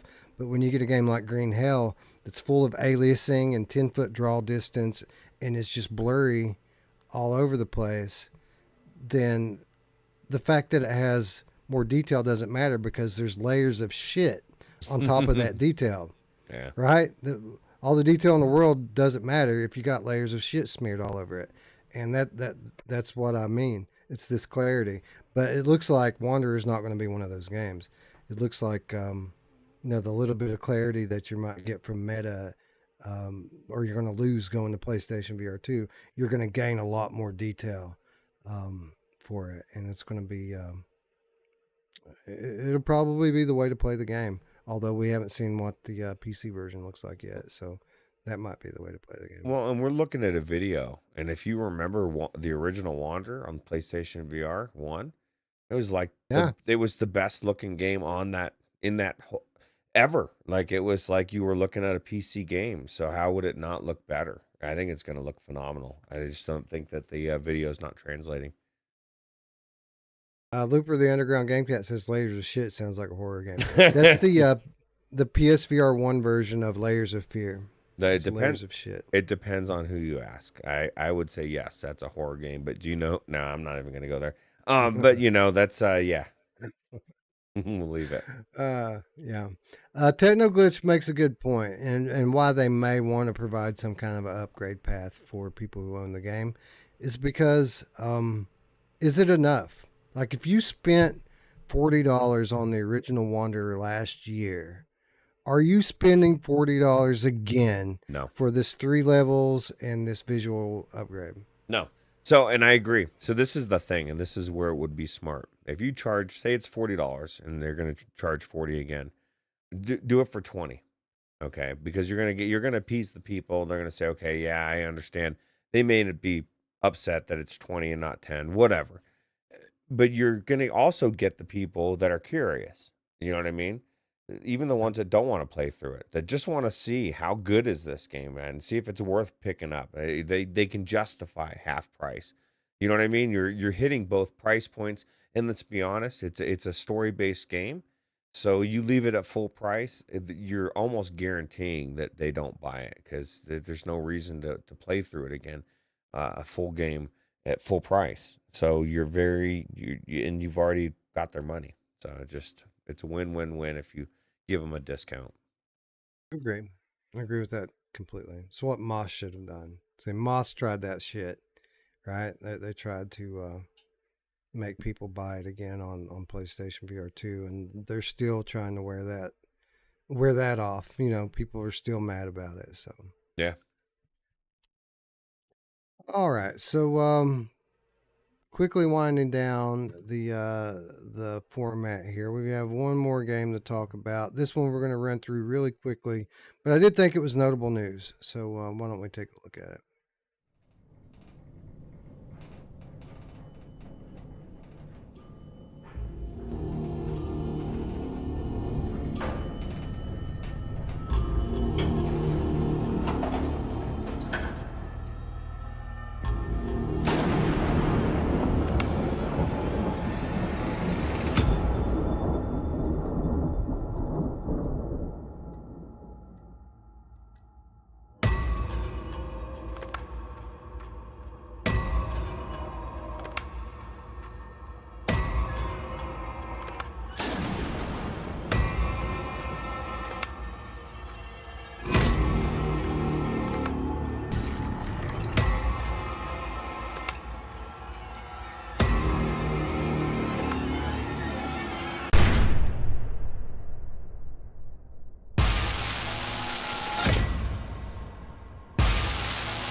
Survival horror sequel affected the Asylum, delayed until next year. This is from Henry Stockdale once again at Upload VR.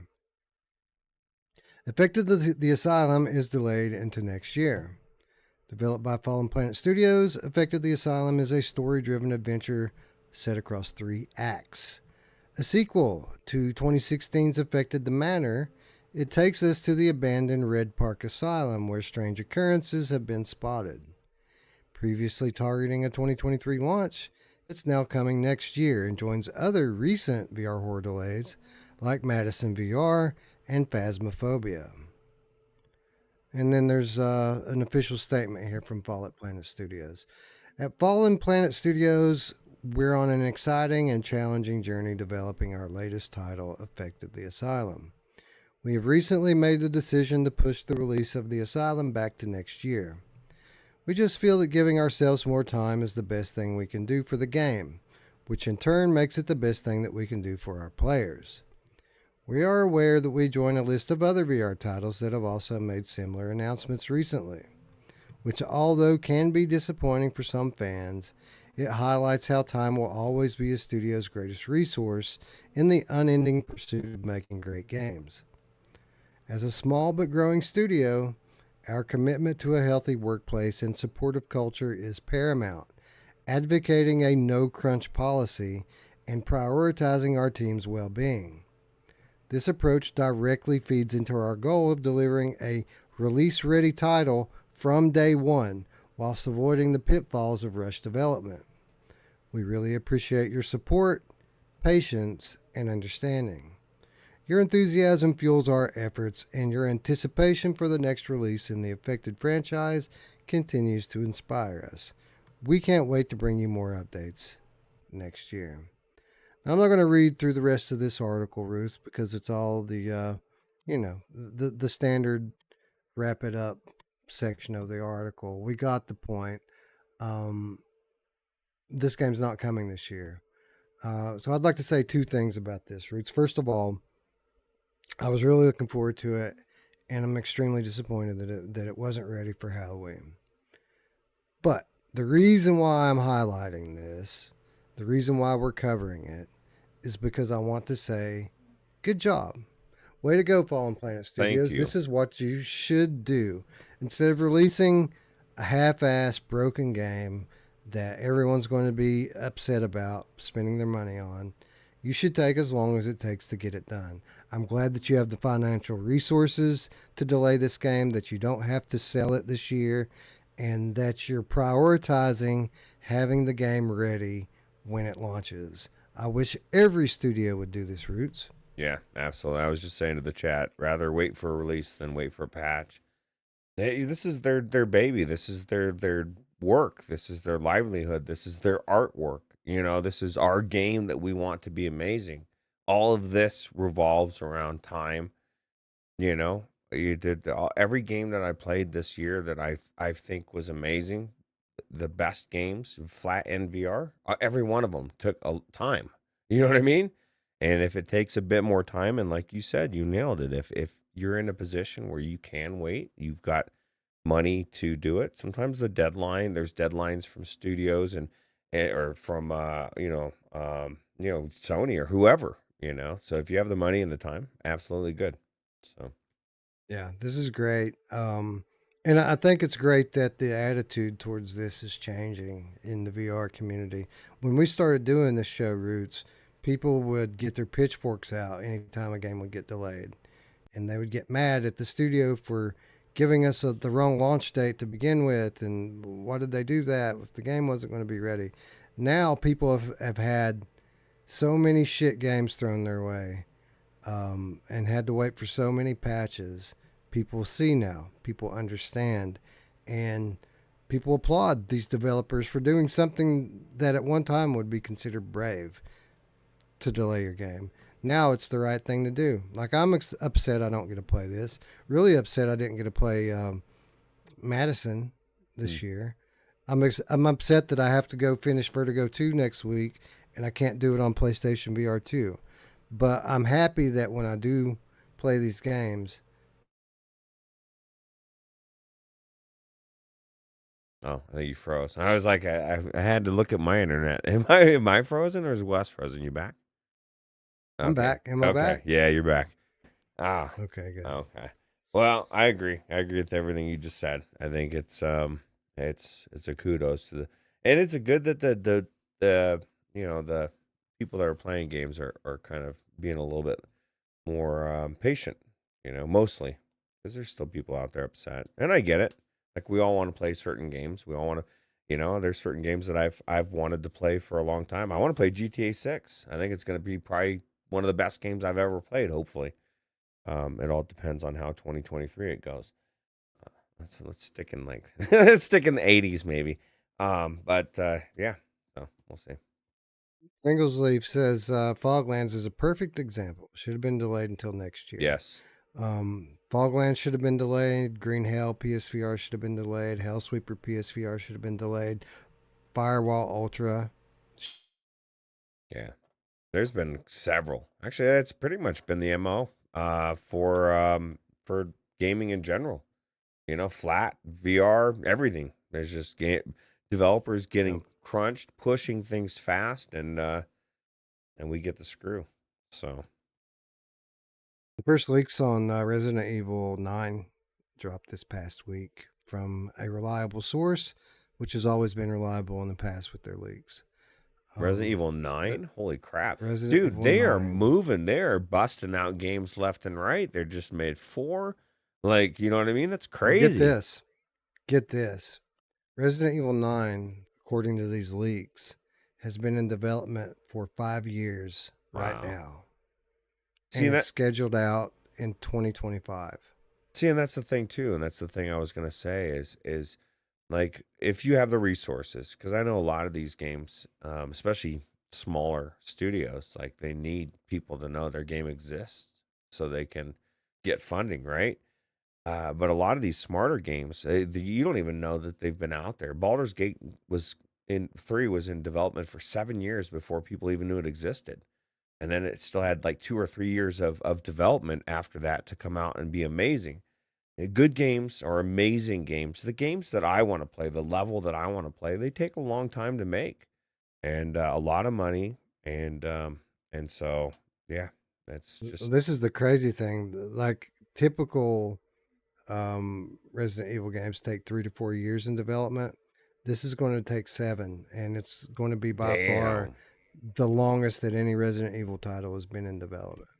So, man, that's crazy. That's awesome. exciting. Well, especially when you saw 7 was so amazing, and 8 was amazing, and the remake of 4 makes the old one look like shit. You know what I mean? It's amazing, and so I can only imagine. People are calling for the best Resident Evil game. People, flat gamers are saying that. To me, 7 is still the best horror game that I've ever played, but people are saying 4 remake is the best. We'll see, but that's what they're saying. Wow. Well, now I want to play it. Big words. Yep. Not long at all. Anyway, that wraps up our headlines and gets us into the week's reminders, and we're going to kick off reminders this week. A little different than any other show in the last year. And we're just going to run down the 2022 show categories because it's time to pick categories for the 2023 show. And the way we normally do this is we start with our previous year's categories. We knock a couple off. We add a couple. We try to tailor the categories around the games. We want to make sure we recognize all the great games that got released this year, and that's what we do. That's what the purpose of the show is. That's how we design our categories. So I just thought we'd read down this list really quick and tell everyone to, starting tomorrow on the Discord, there will be a channel open for you to suggest new categories.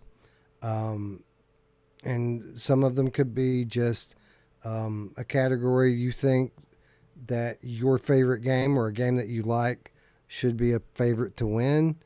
Or it could be just a clever joke. Some of our categories are just jokes.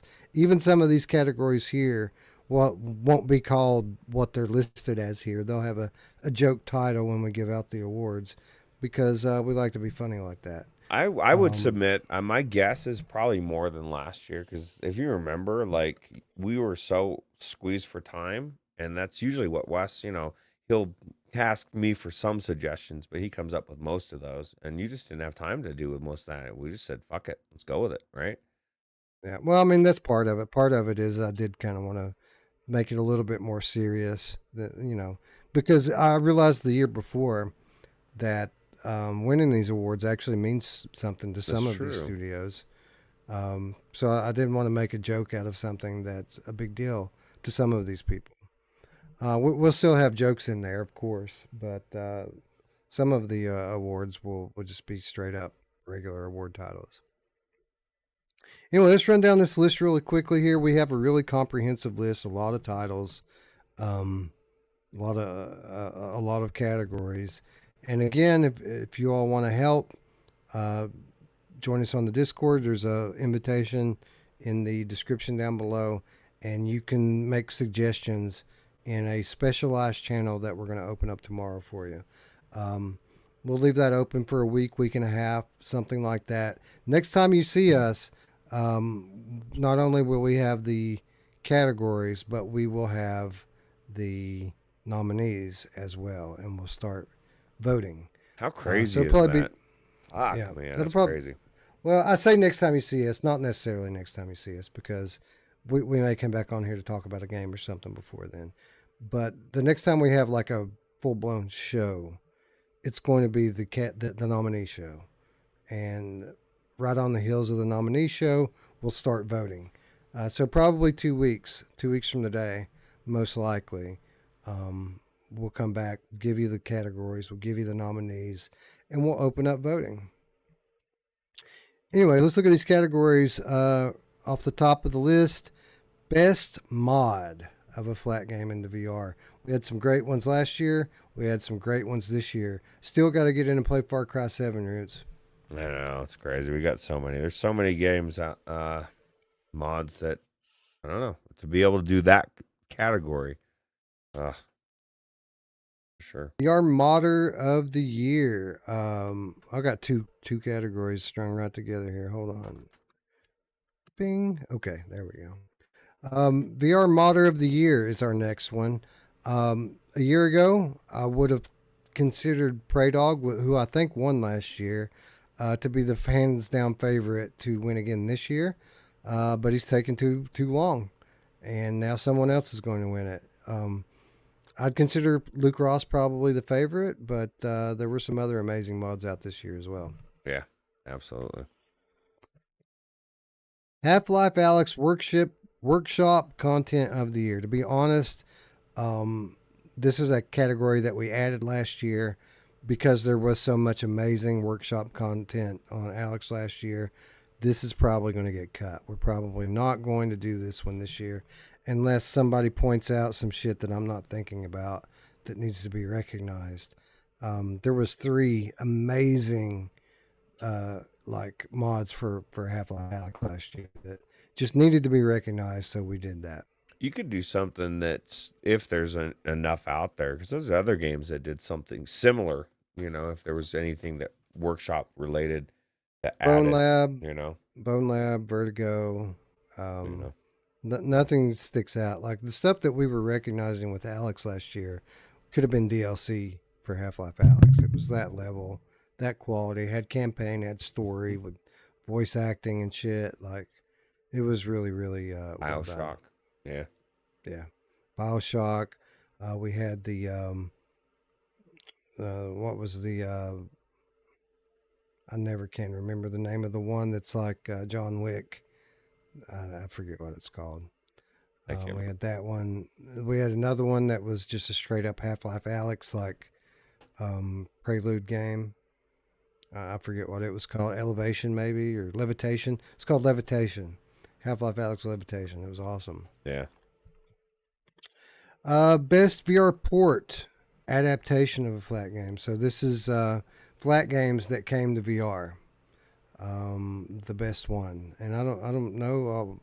I mean, I'm going to refrain from giving favorites going forward because I don't want to spoil the show. Some of these categories have very clear favorites, so I'm not going to name them off. But you guys know what the good flat games that came to VR were this year. Well, I don't have to tell you. All right. There was a couple that were special. Most highly anticipated VR title. So this is for games that are not out yet. That award goes to the game that people are most hyped about that we don't have yet. That's always a fun one to do. Garbage of the year, Ruuts. This is always a great one, isn't it? Like, which was the biggest trash that we got in the whole year? There's been a lot of trash. That's going to be a good conversation for that one. Yeah. Biggest disappointment isn't necessarily trash. Typically, we have a few nominees from biggest disappointment that turned out to actually not be bad, but people's expectations lead them to be disappointed. Right. For example, I wouldn't be surprised if Crossfire Sierra Squad was nominated for biggest disappointment of 2022 because when it came out, a lot of people were upset about that game. People love it now, but people were upset when it launched, right?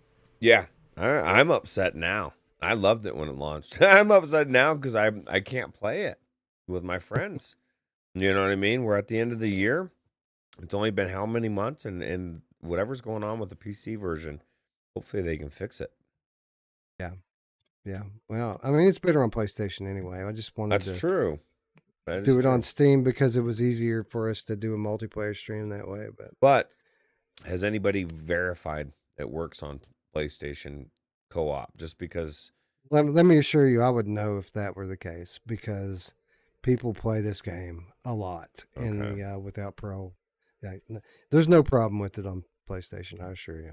Well, that just shows you that they're not supporting PC very well. And Radio Run says Demio Battles is his biggest disappointment of the year. It went from a 3 to a 2, back to a 2. So It was pretty bad, man. I don't think Radio Run considers like a 3 is a bad game. no, but this is the thing. This is what I told him, and this is kind of weird too because we all know he not only plays Demio, right? Like he plays these board games. He plays these kind of board games, specifically this type of stuff in real life in groups, and he does this every week. He's been doing it for years. He knows what he's talking about. So if the gameplay, like he said, it just gets boring for him, I think they may have a problem on their hand. Maybe it's just him and he's the only one, but he's like the case point. He's the person they're trying to get to play the game and that does it all the time in real life, and he's not liking it. So I think there's something to be said about it. I'm not trying to minimize his opinion. I'm saying that I think that maybe his disappointment is factoring into his review score a little bit. That's all I'm saying. Biggest disappointment. Yeah, it's true. It doesn't mean it's a bad game, right? Right. I mean, I mean, even if 3's an average game, like you think this is a below average game, like really? It's pretty harsh, dude. It's pretty polished. Even if you get bored playing it, like it's a pretty polished game. Anyways, I didn't want to talk, do a segment on Demio. So is what it is. Most challenging VR game.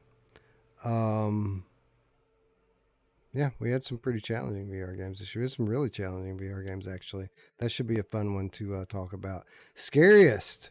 Best VR horror. Now, this category should have been a lot better than it was, but we still had some really great entries into this one. That should be another fun conversation. VR chill session of the year. This is the one that you going to mellow out to, bro. Just chill. You know what I'm saying? Kayak VR. That was last year, right? Wasn't that one of the ones? One of the nominees. I'm not sure if it won or not, but it was. I can't remember. Yeah. Best adventure. These typically tend to be story-driven games that take you through a lot of exotic locations. Just fun in general. My favorite type of game, adventure games. Uncharted 4. Oh, wait, that's a different category. Best arcade style game. So this would be the opposite of the adventure game. This would be the action game, right? The one that puts you through, blasting through things, or I don't know. Crossfire could win this. I guess we're not supposed to put the names out there. Crossfire will definitely be nominated for it, but there were other good ones too. A lot of them, yeah. Co-op multiplayer VR game. Some good co-op games this year, and then of course best competitive multiplayer game, which is just the opposite, the other kind of multiplayer. Best first-person shooter campaign. Again, popular genre that always has lots of good candidates for it. Most innovative gameplay. This is always an interesting one, right? This isn't necessarily the best game of the year, but this is the game that really went for it to give us something different. And I already know who's going to win this one. I'm not going to say it. I already know who's going to win this. There's only one candidate that deserves to win this game. I'll be disappointed if it doesn't. Rookie VR Studio of the Year. So this is for our VR first timers, the studios that brought us a VR game for the first time.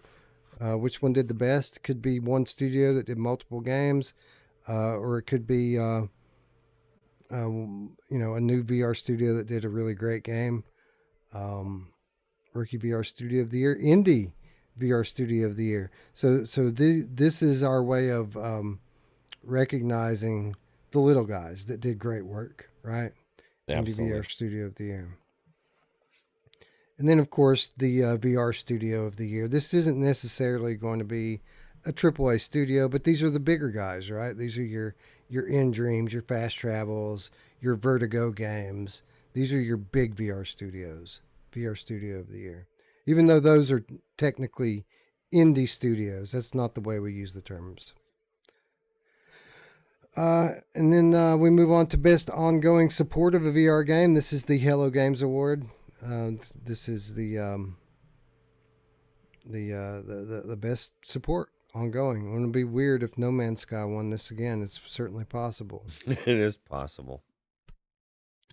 Best immersive storytelling in a VR game. We had some good candidates for storytelling this year. Best graphics in a VR game. That one's pretty self-explanatory. Everybody's favorite topic, it seems like these days, is what the games look like. Best retro nostalgia in a VR game. This is the Riggs Award, named for John Riggs. This is the best, the game that makes you most feel like you're a kid again, playing those old games in VR. Early access game of the year. This is our way of recognizing those games that are still in development, but are good enough to be one of the games of the year. We automatically disqualify them, Ruuts, when they're in early access from Game of the Year or Game of the Month, but they get their own category right here. Yeah, absolutely. And then, of course, we have the four big ones. PSVR Game of the Year, MetaQuest Game of the Year, PCVR Game of the Year, and then the big dog, the one ring to rule them all, VR Game of the Year, all platforms, all games. Must be a 2023 originated game. If it didn't come out this year, then it's not going to be the game of the year this year. No Man's Sky. I'm just kidding. It's common, West. People are gonna be like, but No Man's Sky is it's a completely new game or whatever game it is. I'm just using that as Radio Row. No Man's Sky will win. Yeah. Well, what if it's a port? Oh, never mind.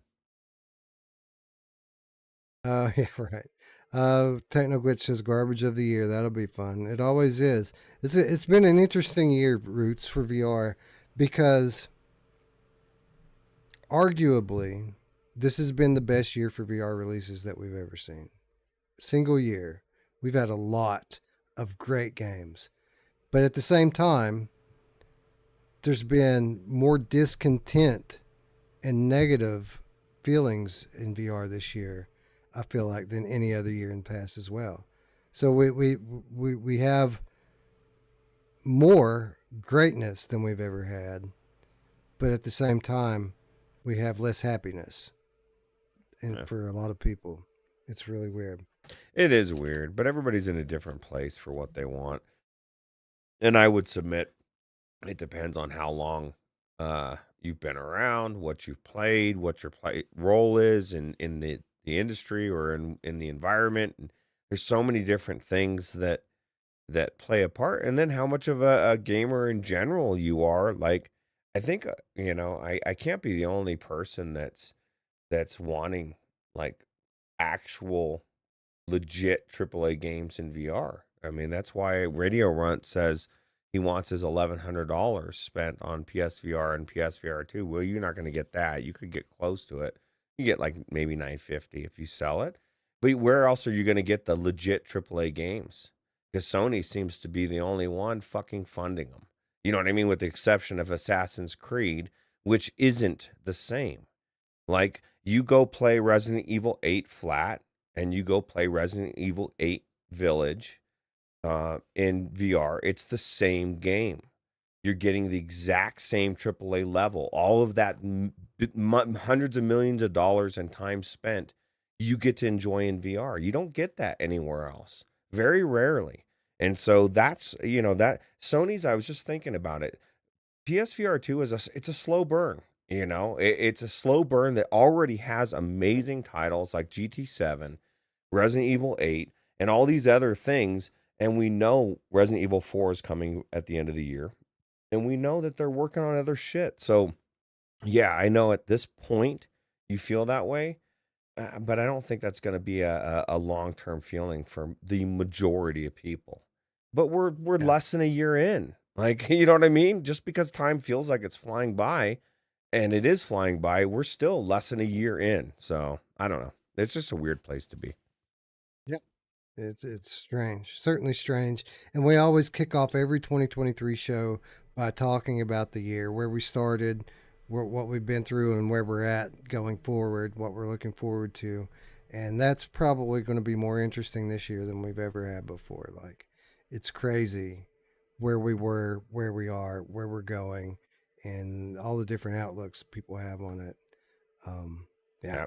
Absolutely. What's crazy is this list, like Wes said, he's going to be putting a list of, I guess, some of the newer categories, or however they're going to end up being for people to vote on. But if you want to be a part of the actual voting, outside of your Discord vote, if you're a patron, you get to go sit down with us in VR and have a deliberation. And everybody gets a vote. It's going to be amazing. It's my favorite part of this time of the year, and super exciting. So Natty What's Up says, no shade. It's a new device that came out this year, and it's already on a slow burn. Nah, not good enough. Now, what Ruuts is talking about is in the context of someone who only wants to play AAA games. Right. Those are few and far between. Those are multi-million-dollar games that take a long time to develop. That's what he meant. The platform itself has had a ton of releases of really good games, and even the ones that people criticize for being ports are better versions. A lot of them are better versions, correct, than the ones that came before them. Yeah. So the platform itself isn't a slow burn. The first party support of it is a slow burn. We expected by now to have one or two more first party Sony exclusive games, and I think it's pretty obvious at this point we're not getting that this year. Like, I thought we'd have another one for the Christmas season. Now would be the time to reveal it. They're not revealing it. It's not coming. So these games they absolutely are coming. I still have full belief in that, but they're not here yet. And if you're somebody like Radio Runt, who just has so many different things that he don't like, I can imagine that it is a bit frustrating. Yeah. My point is just to say that the slow burn is, like Wes said, it's the AAA games. That is all that matters to me for the most part. I mean, there's still, like, Wanderer's not a AAA game, but it might as well be. Vertigo 2 is not, you know what I mean? These are games that are phenomenal, and I want to play through, right? I'm just at a point where just because something's in VR doesn't mean I want to play it. It's got to be. I'm very selective, but yeah. Anyway. Radio Runt says Call of the Mountain was pretty good. Old Darth agrees. I agree. I think Call of the Mountain was very good. It wasn't perfect. There could have been some things with the control scheme that they did better. But that was an amazing AAA game. And I feel like people, while they were playing it when it was new, loved it. And then since they stopped playing it, they've changed their opinions on it. Like, a lot of people have said, it really wasn't all that good. But when they were playing it, they were like, wow, this is amazing. It's so good. It's so much. I was afraid about the movement, but then I got in and played it and it wasn't that bad. Like, yeah, That's another one I'm going to be revisiting. I hope a lot of people do before, our patrons, before we get in there and vote on these games. People need to go back and revisit Call of the Mountain so they can actually remember just how fucking crazy amazing that game is. Yeah, it is amazing. I kind of agree with Nat What's up? Didn't fish Call of the Mountain. I got bored of it, and it's not that it wasn't a good game. It's just at some point, because I'm one of those people. I at first I really really dug it, and the more I played it, the more I got to a point where I just felt like I was an infinite climb, and it's the story, and I know that maybe I don't know. I will have to revisit it for the show, and maybe it'll grip me again, and I hope I'll feel like I want to play it. I hope you're able to pick up where you left off, that you can remember the controls well enough, or at least pick them back up quickly enough that you can just pick up, because the last third of the game is the best part by a long shot. Like, the last levels are fucking cool. They're so awesome. So I want you to really experience that before you put it down. Nice. Anyway, we've talked enough about what was out this year. Let's talk about what's out this week. And there's not much out this week, but I'm okay with that. Like, we've had enough recently. I like being able to coast a little bit and kind of play what I've started on. But there is one notable game coming out this week that I am looking forward to checking out.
Bad Dreams, or should I say Very Bad Dreams, coming out this week to PSVR 2. We've been waiting on this for a while. This game came out on PC or earlier this year. Came out on PSVR 1 earlier this year. Checked it out on PC. Thought it was really cool. It was better than I expected it to be. But then now it's coming back out again on PSVR 2, upgraded with new content. I'm looking forward to it and seeing what these developers were able to do on the PSVR 2 hardware. Wow, that chick's smile is creepy at the end. I'll agree with that. It's a bit creepy, but it's a horror game. It should be creepy. Yes, that's good. That's true. Radio Run says is another game I will not be buying on PlayStation Sorry, VR 2. man. Sorry about your luck, bro. I will be playing it. And, yeah, I was gonna say, it is what it is. You go through stages, right, or cycles, and right now there's a lot of horror games, and soon you'll get another drum game. You can do Smash Drums or something, which I personally think everybody's raving about that. I think that's okay. The mixed reality thing was cool. It's no bad dreams, or very bad dreams. Bad Dreams, that's right. So a lot of people don't like horror games. Like, More VR doesn't like horror games, and Natty VR doesn't like horror games. I mean, Somebody Everybody's different, right, Roots? somebody told me once that everybody loves horror games in VR. Oh wait, that was Yeah, I heard that. I heard that. did hear that I once. immediately said no, that's not true. But yeah, How dare you? How dare you say that, Roots? How dare you? Radio Runt's so negative. Hey, people say I've been negative lately, and I've been telling people how I feel about certain things, and like, dude, you're being negative. No, I'm just being honest. I am positive about all sorts of shit. But Radio Runt he doesn't like horror games, and but you do need to remember, like Radio Runt, every time you think I wasted money on PlayStation VR 2, remember that it's the only place you can play your favorite game, No Man's Sky, and the best way to play it. And then also GT7. Those two games right there, justification. Yep. Demio's pretty awesome on it too. And he says Demio is. And did they fix that weird thing where, like, if you brought your hands up close to your face or something, it like did something weird to your eyes or something? I don't know. What was it? Radio It did something when it first initially launched. Yeah, I don't know. I didn't experience that. I went to the doctor once though, and I put my arm up like this, and I said, "Doctor, it hurts when I do this." You know what the doctor told me? He said, "Don't do that. Don't do that." Yeah, it's like, dude, what are you fucking doing? Yeah, Radio Runt dies in VR. He dies in real life. Text says, yeah, that could be possible. Don't die. For sure. So yeah, Bad Dreams out this week. Breacher's out next week, Roots. Oh, it's gonna be amazing, dude. I mean, I'm not the biggest Breacher fan myself. I am. I love the mechanics. I don't like that type of style of shooters, right? But Breachers is amazing, and I like all the other different aspects. The fact that you can go stealth, and the fact that you're going to have all those people in the lobby, right? And the lobbies work. It's a good day. It's going to be a good day on the 30th. Have you been into the ship map yet? No, I have not. I have not. Is it amazing? I haven't either.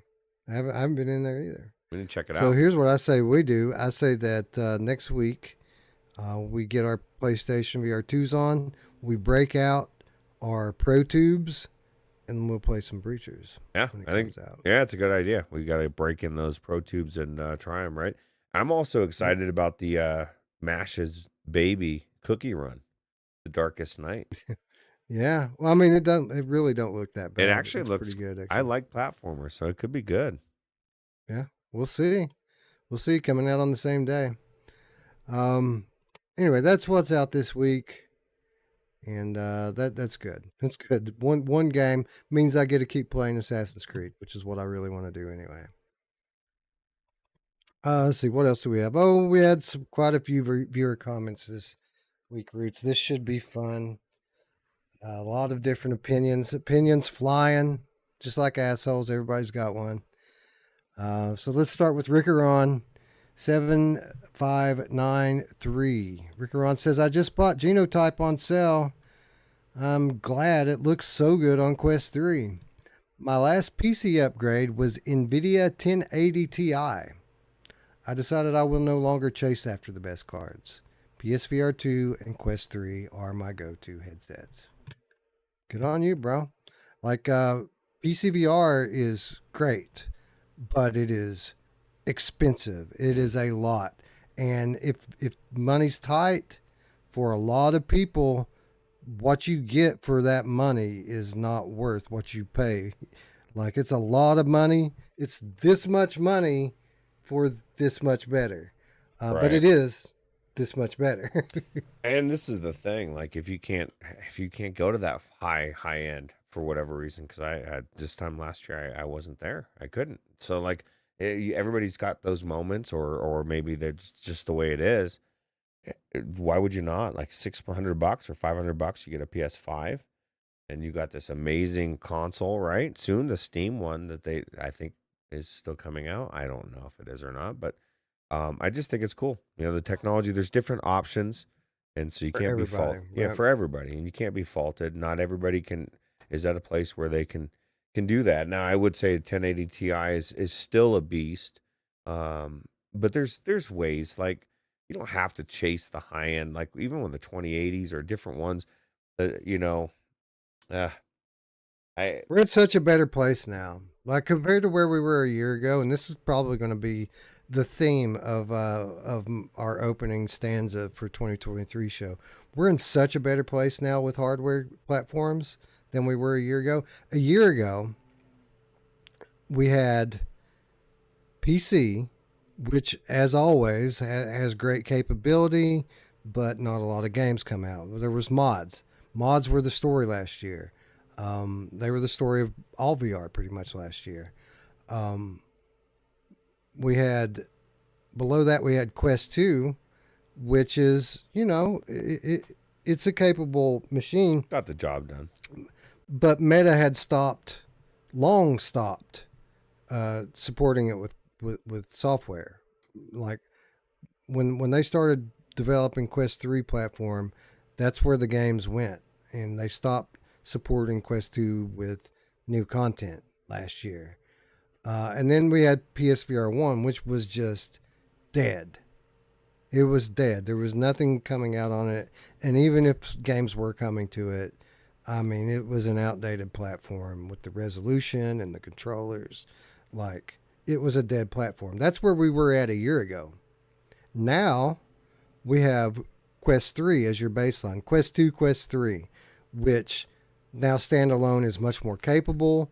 Now Meta's supporting it with big budget games again. And we're just getting started, friends, on the games that Meta's studios that they've been buying up for the last couple of years are making. There are a lot more coming. So that's the baseline. You get to start at Quest 3, Quest 2, and probably the platform over the next 6 months that's going to have the most big budget games coming out for it. At the high end, you've still got PC, which still doesn't have a ton of releases coming out for it, but 3D Injector mod right around the corner, which is going to dump 500 AAA games in your lap. I was going to say, it's about to have 500 AAA games added to it, to your library, well, if you own it. Let's be honest. It's going to have 50 to 100 AAA games on it, and then another 300 or 400 flat other indie games. Other games. Yeah. But you know what? Those flat indie games are like, if you told me Hades was a flat indie game that you could play in VR, which I don't even know if, I mean, it would still look amazing in VR, but that's a bad example because you're looking top down anyway. But like that game's so amazing, is better than like so many AAA games I've played. So I think in the ones that I know of the AAA ones, there's at least 5 or 6, Returnal being the top of them. Are just so good. I would love it if it was just that. You know what I mean? It's crazy. So here's where we're at. We have PC way up here. That's going to be amazing when these mods start dropping. But it's super expensive, right? You have to have some technical knowledge. You have to have patience to work with it and tune it in. You have that high barrier of entry, high quality of life. Down here you have Quest with an increasing number of decent games, affordable price, portable, mixed reality, all of that good stuff, accessible to a lot of people. But it's a trade-off, right? The games aren't as good. I mean, even on Quest 3, they're still not as good. So what do you do if you can't afford $2,000-$3,000 for a PC, but you want better VR games than what standalone offers? Well, there's a middle ground. Right there in the middle, $1,000, PS5 with a PSVR 2 headset. You get the selection that's very similar to what Quest 2's giving you. You're getting quality that at times is on par with PC VR. This is what I mean. A year ago, we had nothing. This year, we have an option for everybody, no matter where you're at financially, in terms of what you like to play. There's something for everybody now. And we're in such a better place now than we were a year ago. Absolutely. Yeah. Tech says, PC me, please. Steal it. Laugh out loud. And I say to that, Tech, hell yeah, brother. Let's do some Back for Blood. I can't wait to get. That's the thing. I can't wait to get into games like Back for Blood with you and Mash, and like I've played with D and Mash and Mr. Tass and Tech, and there's so much chaos in that game, and I love it. I can't wait. To me, it makes After the Fall look antiquated. You know what I mean? It's what After the Fall is based after, and now we're gonna get to play it. Hopefully that one's covered. Has that one been tested on the channel? I'm 99% sure. I'm pretty sure that was one of the ones that was touted early on as one of the ones that could be played. I made things 9539. Hi, strangers. I'm hoping for Stride Fates, to come to PSVR 2. You know something about that?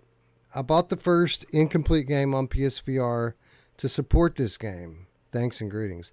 Yes, I do know something about that. This game hasn't been announced or confirmed for PSVR 2. The developer is showing some interest in maybe bringing it to PSVR 2. It isn't in development. They're watching the platform. Last I heard from them, they're enthusiastic about it. They say that it's trending in the right direction, that it's looking like it's going to be something that they want to start supporting. So I'd say that eventually it's likely that Stride Fates comes to PSVR 2, but it's not in development currently and it hasn't been announced. All right, and it's Joyway, and they probably are on 4 other games right now. So, that's my thing is like, hopefully it will. VR Spry Guy. I've been holding off on the Quest 3 because I want a PCVR headset, the Deckard in particular. I just ordered prescription lenses and a head strap for Quest 3. When these arrive, I'll pick up a Quest 3. You can thank me for the Deckard news. Thanks, Spry Guy, and happy birthday. So, are you saying, Spry, it's not coming? For sure? Is that confirmed? We got news last week that they're working on it. They're interested in it. It doesn't seem like it's coming anytime soon. Well, I guess I'm in a weird spot because I there's not really anything on the market that I would want to buy right now, PCVR wise. Maybe big screen, but I can't see myself getting base stations. So. Well, you've got your Quest Pro, and if you want, you can always slum it and step down to the Reverb G2 on sale for a few $100s. Yeah, my thing is, if it wasn't for the fact that the Reverb is like has issues with the cable, and it's a headset that is, it's on its way out. They've stopped making them, right? I'm assuming they're doing some refurbishes and stuff, and that's why they're cheap. Right. That's why they're cheap. Exactly. So I would just rather wait, and I look forward to a day that I can connect my PC VR with the ease of a display port, 2023, and can't. So, well, I can't with this one. TLA CUI 76 Tiliqui. I recorded 4K 3D video with my Quest 3 and it looks really good. And it was a fast setup, like 2 minutes. All right, so when I first read this comment, I thought that this was a comment on the using your Quest as a 3D camera, like we talked about last week. But looking into it, that's not at all what this person is talking about. This person is talking about capturing footage of gameplay on Quest 3 that you can play back in full 3D, stream it on YouTube, VR 180, 4K. Apparently this can be done, and it's not that hard, and it's free. That's pretty cool. That'd be a good way to for developers to showcase their game, kind of a demo, but not really a demo, because you're watching it, but you're still getting to see the world from inside. So. A good way to showcase it, be a better way to showcase these Quest games on YouTube. Sure. Now it's not full. Like I watch some of these videos. It's not like, well, maybe it is, but the ones I watched, it was still in a box, like a regular video. Yeah, it had borders. It was square, but it was 3D, and you can look around, and you'll look at black borders around the box.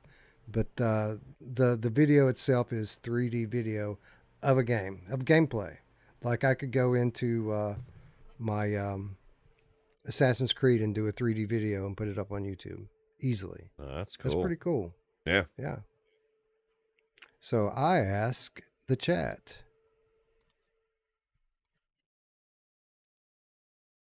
Would you go into your headset to watch 3D gameplay? Why not? If it's a content creator you're already watching anyway, it'd probably be kind of cool to be able to see what they're seeing, right? I mean, it's friction. You know, you got to put your headset on to watch a video to watch it the right way. It's a niche video type, you know. But if you like, I know PD's put out videos like this, right?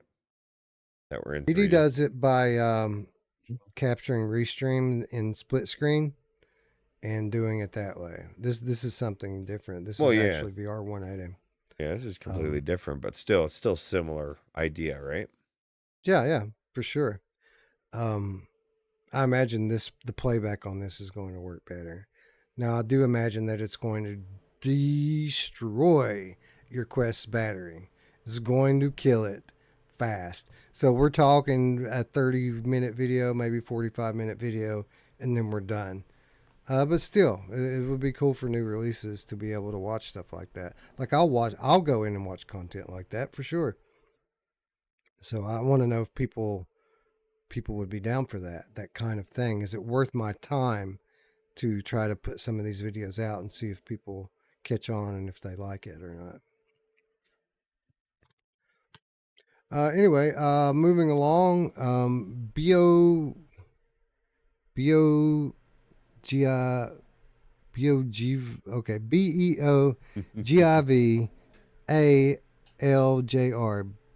Beo Gival Jr. I guess Beo Gival Sr. Was his proud father. I'm the developer who designed the virtual wheel in Galaxy Kart. I just wanted to say that I'm really flattered by your compliment. You made my day. Thanks.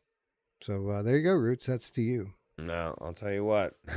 I saw that earlier, and I'm happy that it made his day. And this is my thing, man. I just love things that work well, especially something that in every other game that I play with a wheel, like you don't want to use a virtual wheel in those games.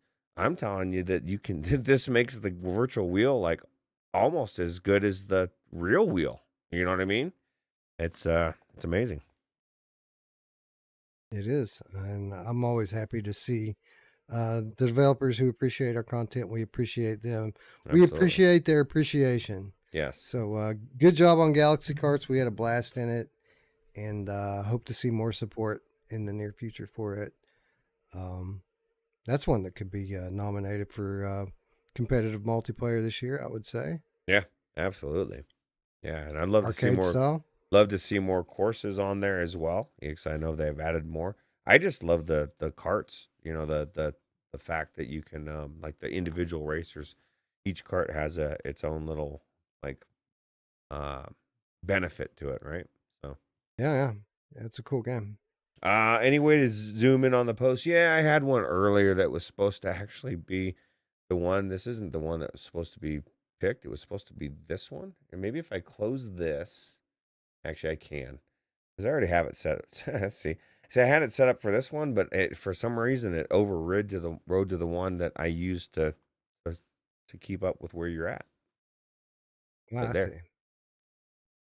All right, just in time for the divisive comment of the day, as we have a rare YouTube sighting of the Jarillo stirring it up like he always does. Oh. So let's see what Jarillo has to say. VR going mobile has caused mass delusion. Seeing Assassin's Creed Nexus footage reminds me more of Assassin's Creed 2 than any modern Assassin's Creed game. Corporate Zombie replies, I do feel a bit of that. Same with Red Matter 2 hype. Yes, it looks a bit like a PC game from 2008, And before anyone says that's unfair, which by the way it is unfair, just look at the original 2008 release of Dead Space and tell me that Red Matter graphics look better. Okay, I will tell you that Red Matter graphics look better, and this is why. Because Red Matter graphics are 3D, 360 degrees all around me, and they're not in a tiny window, or even a big window for that matter. So yeah, again, I'm not trying to shame people for what they like. If that's what you like, go play Dead Space by all means. But games look we say it all the time, like watching flat footage of VR games that does it no justice because it looks amazing in the headset. And I'm not talking about what games look like on YouTube when I talk about what games look like. I'm talking about what they look like when you play them. And to say that Red Matter 2 looks like a 2008 PC game is not true, because games in 2008 weren't 3D and VR with 360 degrees and, 2K per eye resolution like they are now. Well, even if you took the technology out of it, the big difference between 2008 and 2023 graphically is the lighting and shadows. Yeah. And you know what I mean? Like, that's the biggest advance that's happened in 15 years in Yes. gaming. And Red Matter does that so well. Like, it's the best lighting I've seen in VR probably. So Yeah, it's very good. Now, you picked the wrong one to pick on, dude. Like one of the most beautiful games ever in VR. Anyway, I know the graphics aren't everything, and that's true. And that's kind of the other big thing here is that graphics aren't everything. Like, to me, they're not. To some people, they are. To me, they're not. But they are what people outside VR will judge VR critically on. Yes, and we do want to win these people over, but only because we want their money. right. We want their money so that we can have better games. Besides that, I could give two shits about what flat gamers think about what VR games look like on YouTube, I do want to win people over, and that is the goal, the end goal. But it's just to bring people in. And if people are interested enough to watch VR content, they're going to hear us tell them, you can't really judge by this what a game really looks like. It looks different in the headset, way different. Like I can't explain to you how different it is. You have to experience it. There's some games that you could say were some of the most beautiful games that have no game to it, like Kayak VR. Like, Yeah. so graphics are important to a point. Like, and we To saw a that point, with yeah. that racing game. What was that racing game that came out that was so shit because the gameplay was good, right? People say the gameplay was fine, but it looks so bad. Grid Yeah, Legends. Grid Legends. Nobody can play it because it looks so bad. This is a perfect example of where graphics matter. Okay, like it has to be good enough, but I would say the gameplay also has to be good enough on the other end.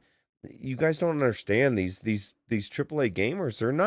They're not going to come into VR and say, "Wow, this game looks amazing," but there's no game here. There's no story. There's no gameplay. I'm going to stand here and do nothing because this game is boring. No, you're going to see what happened. That's why the retention is low. The gamers came over, they got VR, they got wowed, and they said, wow, this is cool. And then after a month or two, they said, wow, this is real. These games are shallow. And then they put it on their shelf, and now we got to win them back again. And so, like, the gameplay matters. Like, you need all of it. That's why I rave about Uncharted 4, because it has everything. And it's like it's a perfect package. And I realize not everything can be the perfect package, but you kind of need good enough graphics, and you need an actual gameplay loop.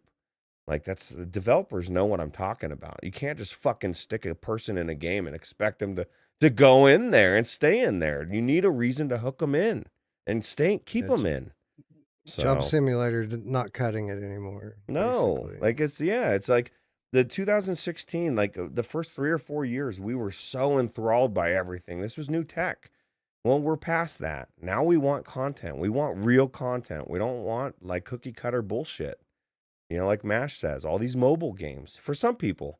And that's where I was saying earlier. It all depends on when you came in. If you're like a Ryan Brandon that just came into VR, everything is amazing. I've been there. I've been there 6 years ago.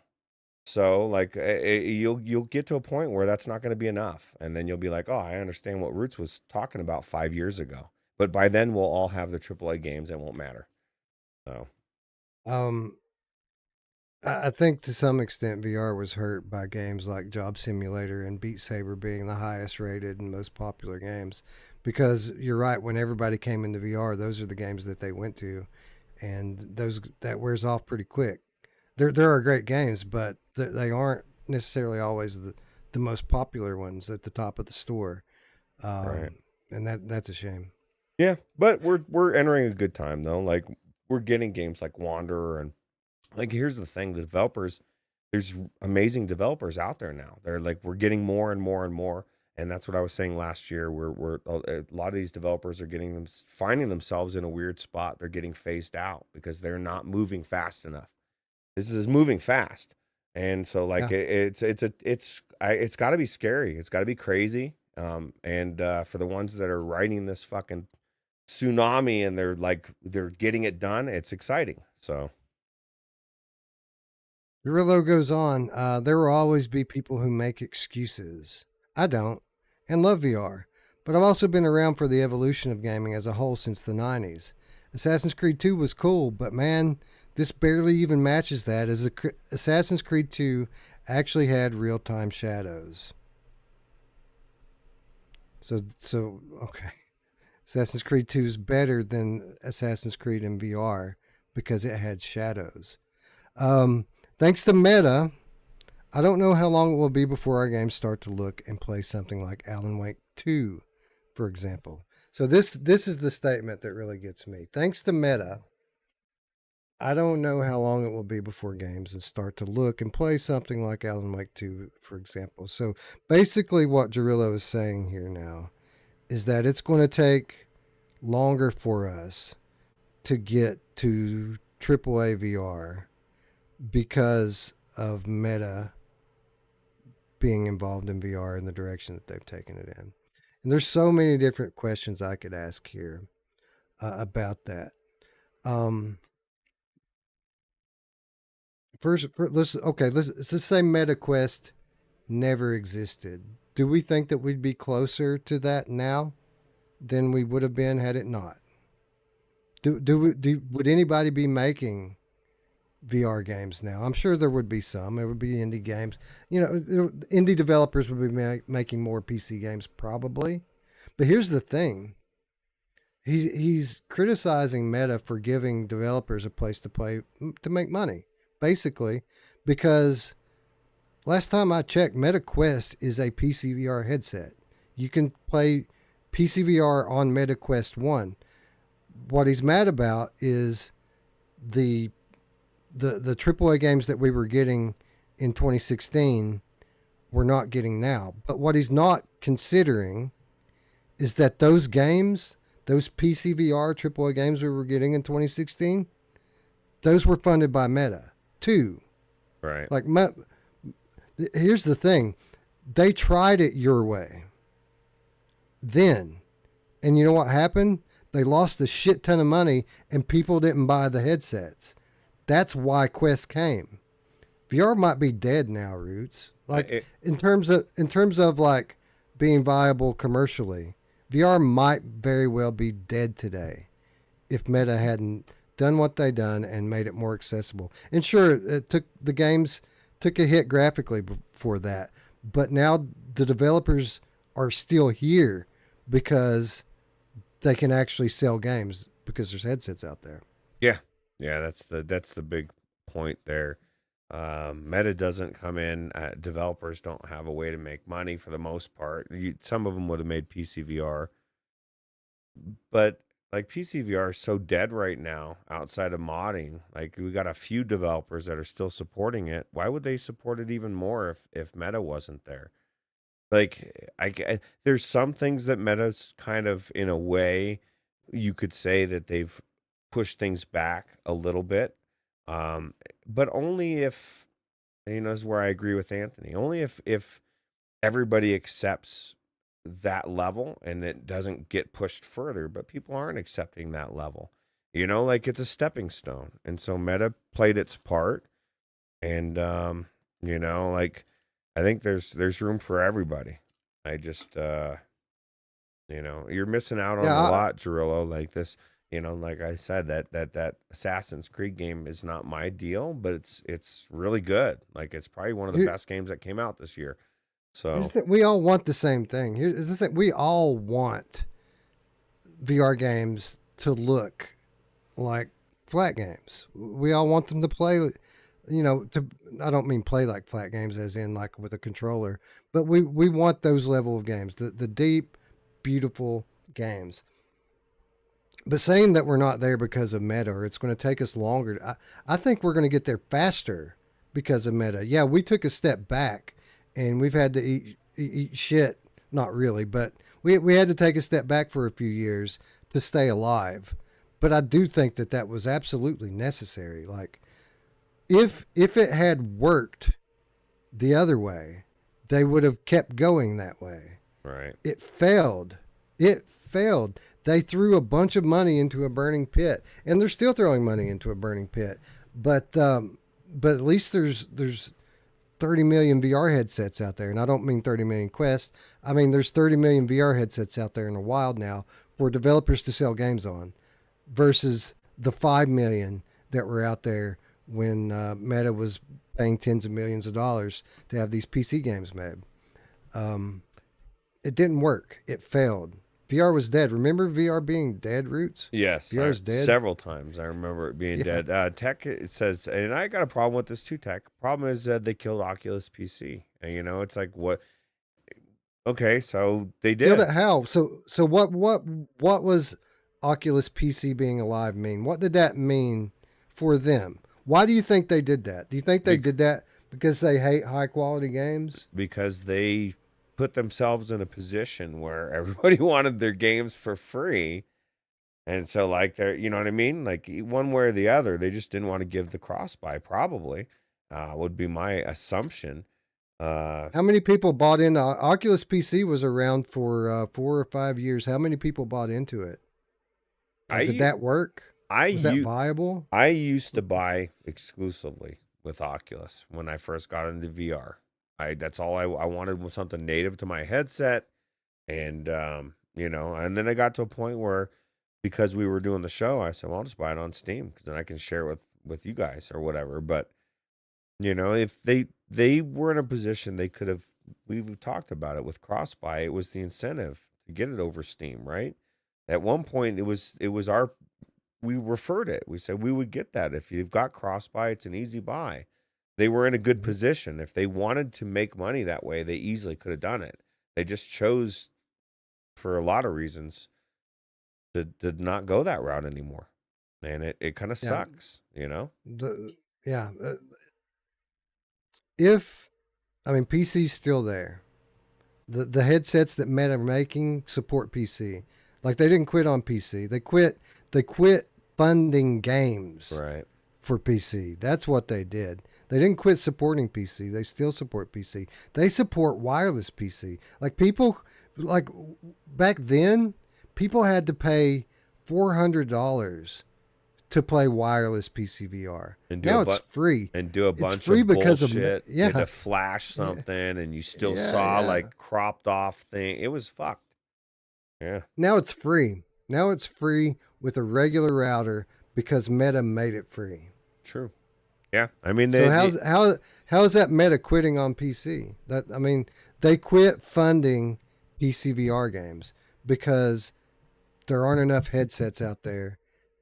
Not headsets. I mean, there's plenty of headsets. There's not enough PCs out there for them to make their money back on that. Like it wasn't growing the platform. It wasn't growing it fast enough. Plus, you don't need two platforms. If you eventually plan on going to a cloud-based thing, then you could just have everything eventually go through one store through the cloud. So, because we will be playing PCs on Quest using other hardware at some point in the near future. I do believe that. I think that a lot of companies are positioning themselves for that. You know what's funny? In the last 4 years, Meta has launched 5 years. The last 5 years, Meta has launched 3 PCVR headsets, 3 headsets that will run PCVR. They've probably launched, 4 or 5 like big budget PCVR games in that span, or maybe more. And people hate on them for killing PC. Valve, which is everyone's savior in this same span of time, has released 1 PCVR headset, 1 big budget PCVR game. But Valve's going to save it, Wes. Yeah. Yeah, right. Well, But you know, man, it's we why all- that's why people say that, you know, when I say I don't know if I would like Portal 2, people flip their shit. They're like, what are you fucking talking about? It's Portal 2. And Wes says it looks kind of boring, and people just There's like another steam one. coming out of your ears. There's another one we haven't tried yet for the lot of the year. I already say it's not going to win. So I don't even need to play. No, just kidding. Oh, no, I need to check it out. Anyway, it's been a while since we said that, and I feel like since Jarillo put it out there in Love the you, Jarillo. comments, we do love you, Jarillo. We love you for being you.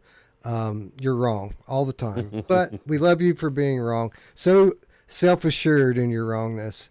That's why we love you. Anyways, and again, I reiterate, we all want the same thing. We all want amazing AAA VR games. Yes. I just disagree that we would have ever even got there at all had Meta not done what they did. I think that it would be. I think that you think VR is niche now. I think if there were no standalone VR right now, VR would be extremely niche. I think, like I said earlier, this is the thing. Okay, we can't take the developers out of this equation. What were they doing for the last 3 or 4 years, or whatever time that we've been doing Quest 1, 2, Quest 3? As nobody, you know what I mean? Like, they had to be making money somehow. And if they don't make money because there's not many people in VR and all that shit's going down, they switch professions. Maybe they go making flat games again. Maybe they go do something else. Like it really, everything spirals out of control. It doesn't kill VR, but what it does is it sets it back several years, if not a decade, probably, because now there's a stigma and everybody's afraid. And then there would have to be this whole new thing to prove to everybody that it's viable. I just think that it was definitely necessary, for sure. Yep. All right. Moving along. Bluebell. We love you, Bluebell. Great stream, guys. Too late for me to stay up and watch. I don't have Assassin's Creed, but I agree with Wes. Okay. Thank you. My game of the year so far is Genotype, which I think you said that, Ruuts. I didn't say that. Yeah, that was she me. agrees with you. Yeah, the more I play of that game is just so cool and so unique. It's fucking good, I know. It is really good. And speaking of which, I think we might have to bring back the Jerry Rice Award this year. Yeah, I think so too. Definitely a lot of crazy hands. That's right there, the best one. Yeah. Main fan or weekly main fan comment. My Bobo B2 batteries maintain my quest level perfectly. Wow. Stays at 100% or near that until the battery dies. I just watch the battery icon to see if it has a lightning bolt and still working. If not, I put on a new battery. These are all new B2 batteries because I'm a new Quest user. So this is something interesting. That makes sense. And the reason why I brought this up is because when I say my battery behaves this way or it behaves that way, I haven't been paying any attention to whether I'm using one of the old batteries or one of the new batteries. The new battery I have looks identical to the old batteries. The label's different. So maybe the new ones work better than the old ones do. If Bobo VR took any consideration into power draw, it would make sense that they would adjust it somehow, some way. It'd look like the same battery, but it's not. And that would make sense of So why, did- one works better than the other. Did Dee get a new head strap with the new batteries on it, or is she using the old ones? I think she got the conversion kit. So Did it come with a new battery? I don't know. I don't know if it did or not. That's a good question, but either way, even if say it wasn't. And batteries, if you've been using them for a couple years or a year and a half or whatever, they're not going to True. be as good as brand new batteries anyway. Because that's kind of how I read that. So I think either way, it makes sense but I think it probably is brand new batteries. It would make sense. Yeah, this is something we need to find out because this narrative's starting to get around now that the Bobo batteries just aren't good enough. And if the ones that are new that are meant for Quest 3 are, people need to know that. Right. That's something And that you're using people the need to wrong know. batteries is a big deal. Like if you should be using the ones for that headset and you're shocked that the Quest 2 ones don't, well, that could be the why. Last comment from our friend Escape Portal. Does the end of the show have separate categories for multiplayer PvP games like Breachers, Firewalls, Ghost of Tabor, and for co-op versus computer like Crossfire, Dungeons of Eternity, Hellsweeper? I don't remember if that was a thing last year, but if it's not, I'd like to request the separation of multiplayer types so that we can get a game of the year in each respective multiplayer type. Crossfire is lucky it gets to duck Arizona Sunshine 2 because of the cutoff. In my opinion, Crossfire is the co-op game of the year so far, with Dungeons of Eternity right behind it, and neither would stand a chance against Arizona Sunshine 2 if it's as good as it sounds and looks. Yeah, that would be an interesting conversation, but lucky for us, we don't have to make those decisions. But the first part of your question, yes, we have separate categories for both of those. And like I mentioned earlier, we try to tailor our categories every year to make sure that every game that really deserves to be recognized is recognized. That's the point. That's why we do it. And hopefully we succeed again at that this year. Yep. All right, we're through it. We did it. Let's get on to this week's wish list. This is the part where we ask you to take just a moment of your time, a couple clicks, to support the developers out there by wishlisting a game. This week, I am wishlisting or have already wishlisted Sniper Elite VR Winter Warrior. It's $15. It's Quest exclusive. It's on the store for wishlisting right now, and it's a done deal. If you too would like to wishlist this, you'll find a link to it in the description down below, but you can wishlist whatever the hell you want. I'm not trying to tell you what to play, not trying to tell you what to like. I like Sniper Elite VR, and I'm definitely wishlisting this one. I can't believe you're making me wishlist this, Wes. It supports MetaQuest 1, 2, 3, Pro, everything. Does it all. $15. What a gem. Oh, Silver Nexus is joining us. This conversation is the constant excuse explained to us every time complaints rise over the quality of what we're paying for. I don't know. I'm talking about the Meta versus PC thing? I think so. I don't know. Okay, fair enough. I mean, but you know what the score is by now. Like, if you think that the games aren't worth your money, then don't buy them. We weren't really even talking about that at all. We were talking about whether or not Meta is holding VR back or saving it. And I think that VR was saved by Meta. Again, Meta, they paid for and funded the majority of those PC games that everybody seems to miss so much. There's a reason they stopped doing that. It was them that made those games. People don't seem to remember that fact, and the fact that they continue to support PC with their headsets every time they come out. That's all we were saying. We're trying to make excuses for anything. Anyways, good morning, GT. Good morning, Paradise Decay. Good to see you. Let's see. Where are we at? Support our channel. Okay, our last reminder this week and every week, and that is how you can support us, our platform, our channel, our community.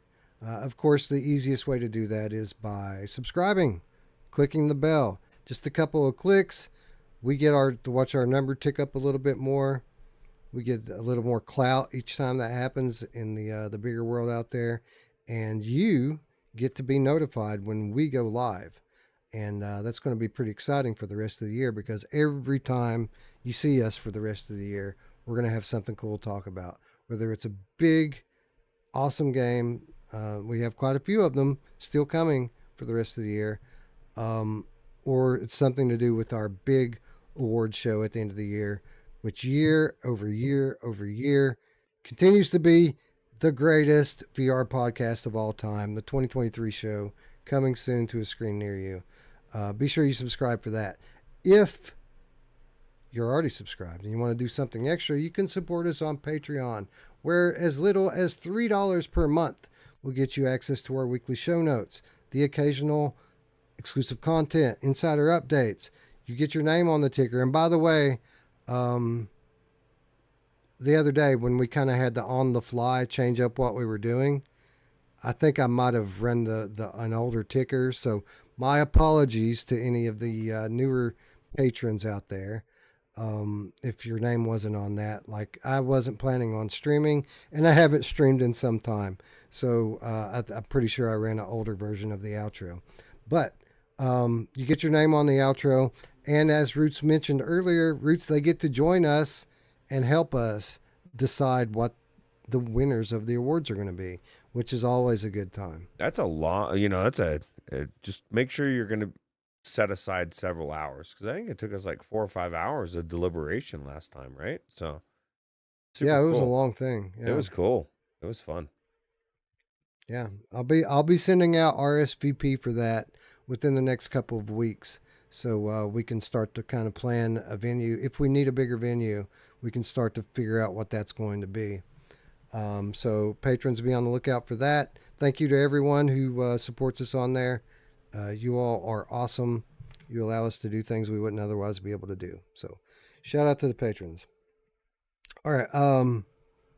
What else? So, of course, if people don't have money to support us on Patreon, that's fine.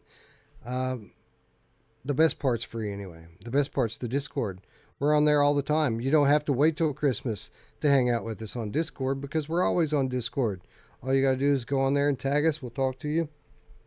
Any number of people will talk to you about whatever you want to talk about.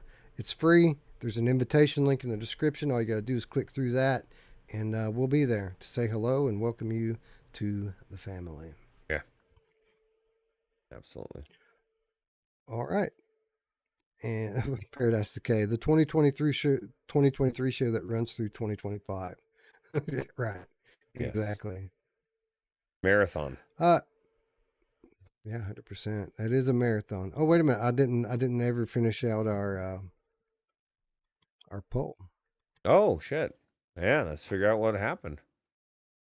So 71% of people say yes. If we put out some 3D gameplay videos, they would watch it. 1 out of 4 roughly not interested. So we'll see. We'll see. If that's true, then we should be able to break 1,000 views. It'd be worth considered checking out and trying. Yeah. If people will watch that, I will try it. So maybe I'll try it and see if people will watch it. See if people enjoy it. Yeah. I don't know. Maybe it's something we just do for patrons. I haven't done anything exclusive for them in a while. Maybe that would be tough, because you got to go to YouTube to watch it. So that might complicate things a little bit. Old Darth says, oh, go ahead. Old Darth says, you know who else likes it long? My mom! She does. Not only long, though. She says fat. And with that said, friends, I'd like to thank you all once again for watching. For Ruuts, I'm Wes. See you when I see you. See you tomorrow on the CruCast. Take it easy. Bye.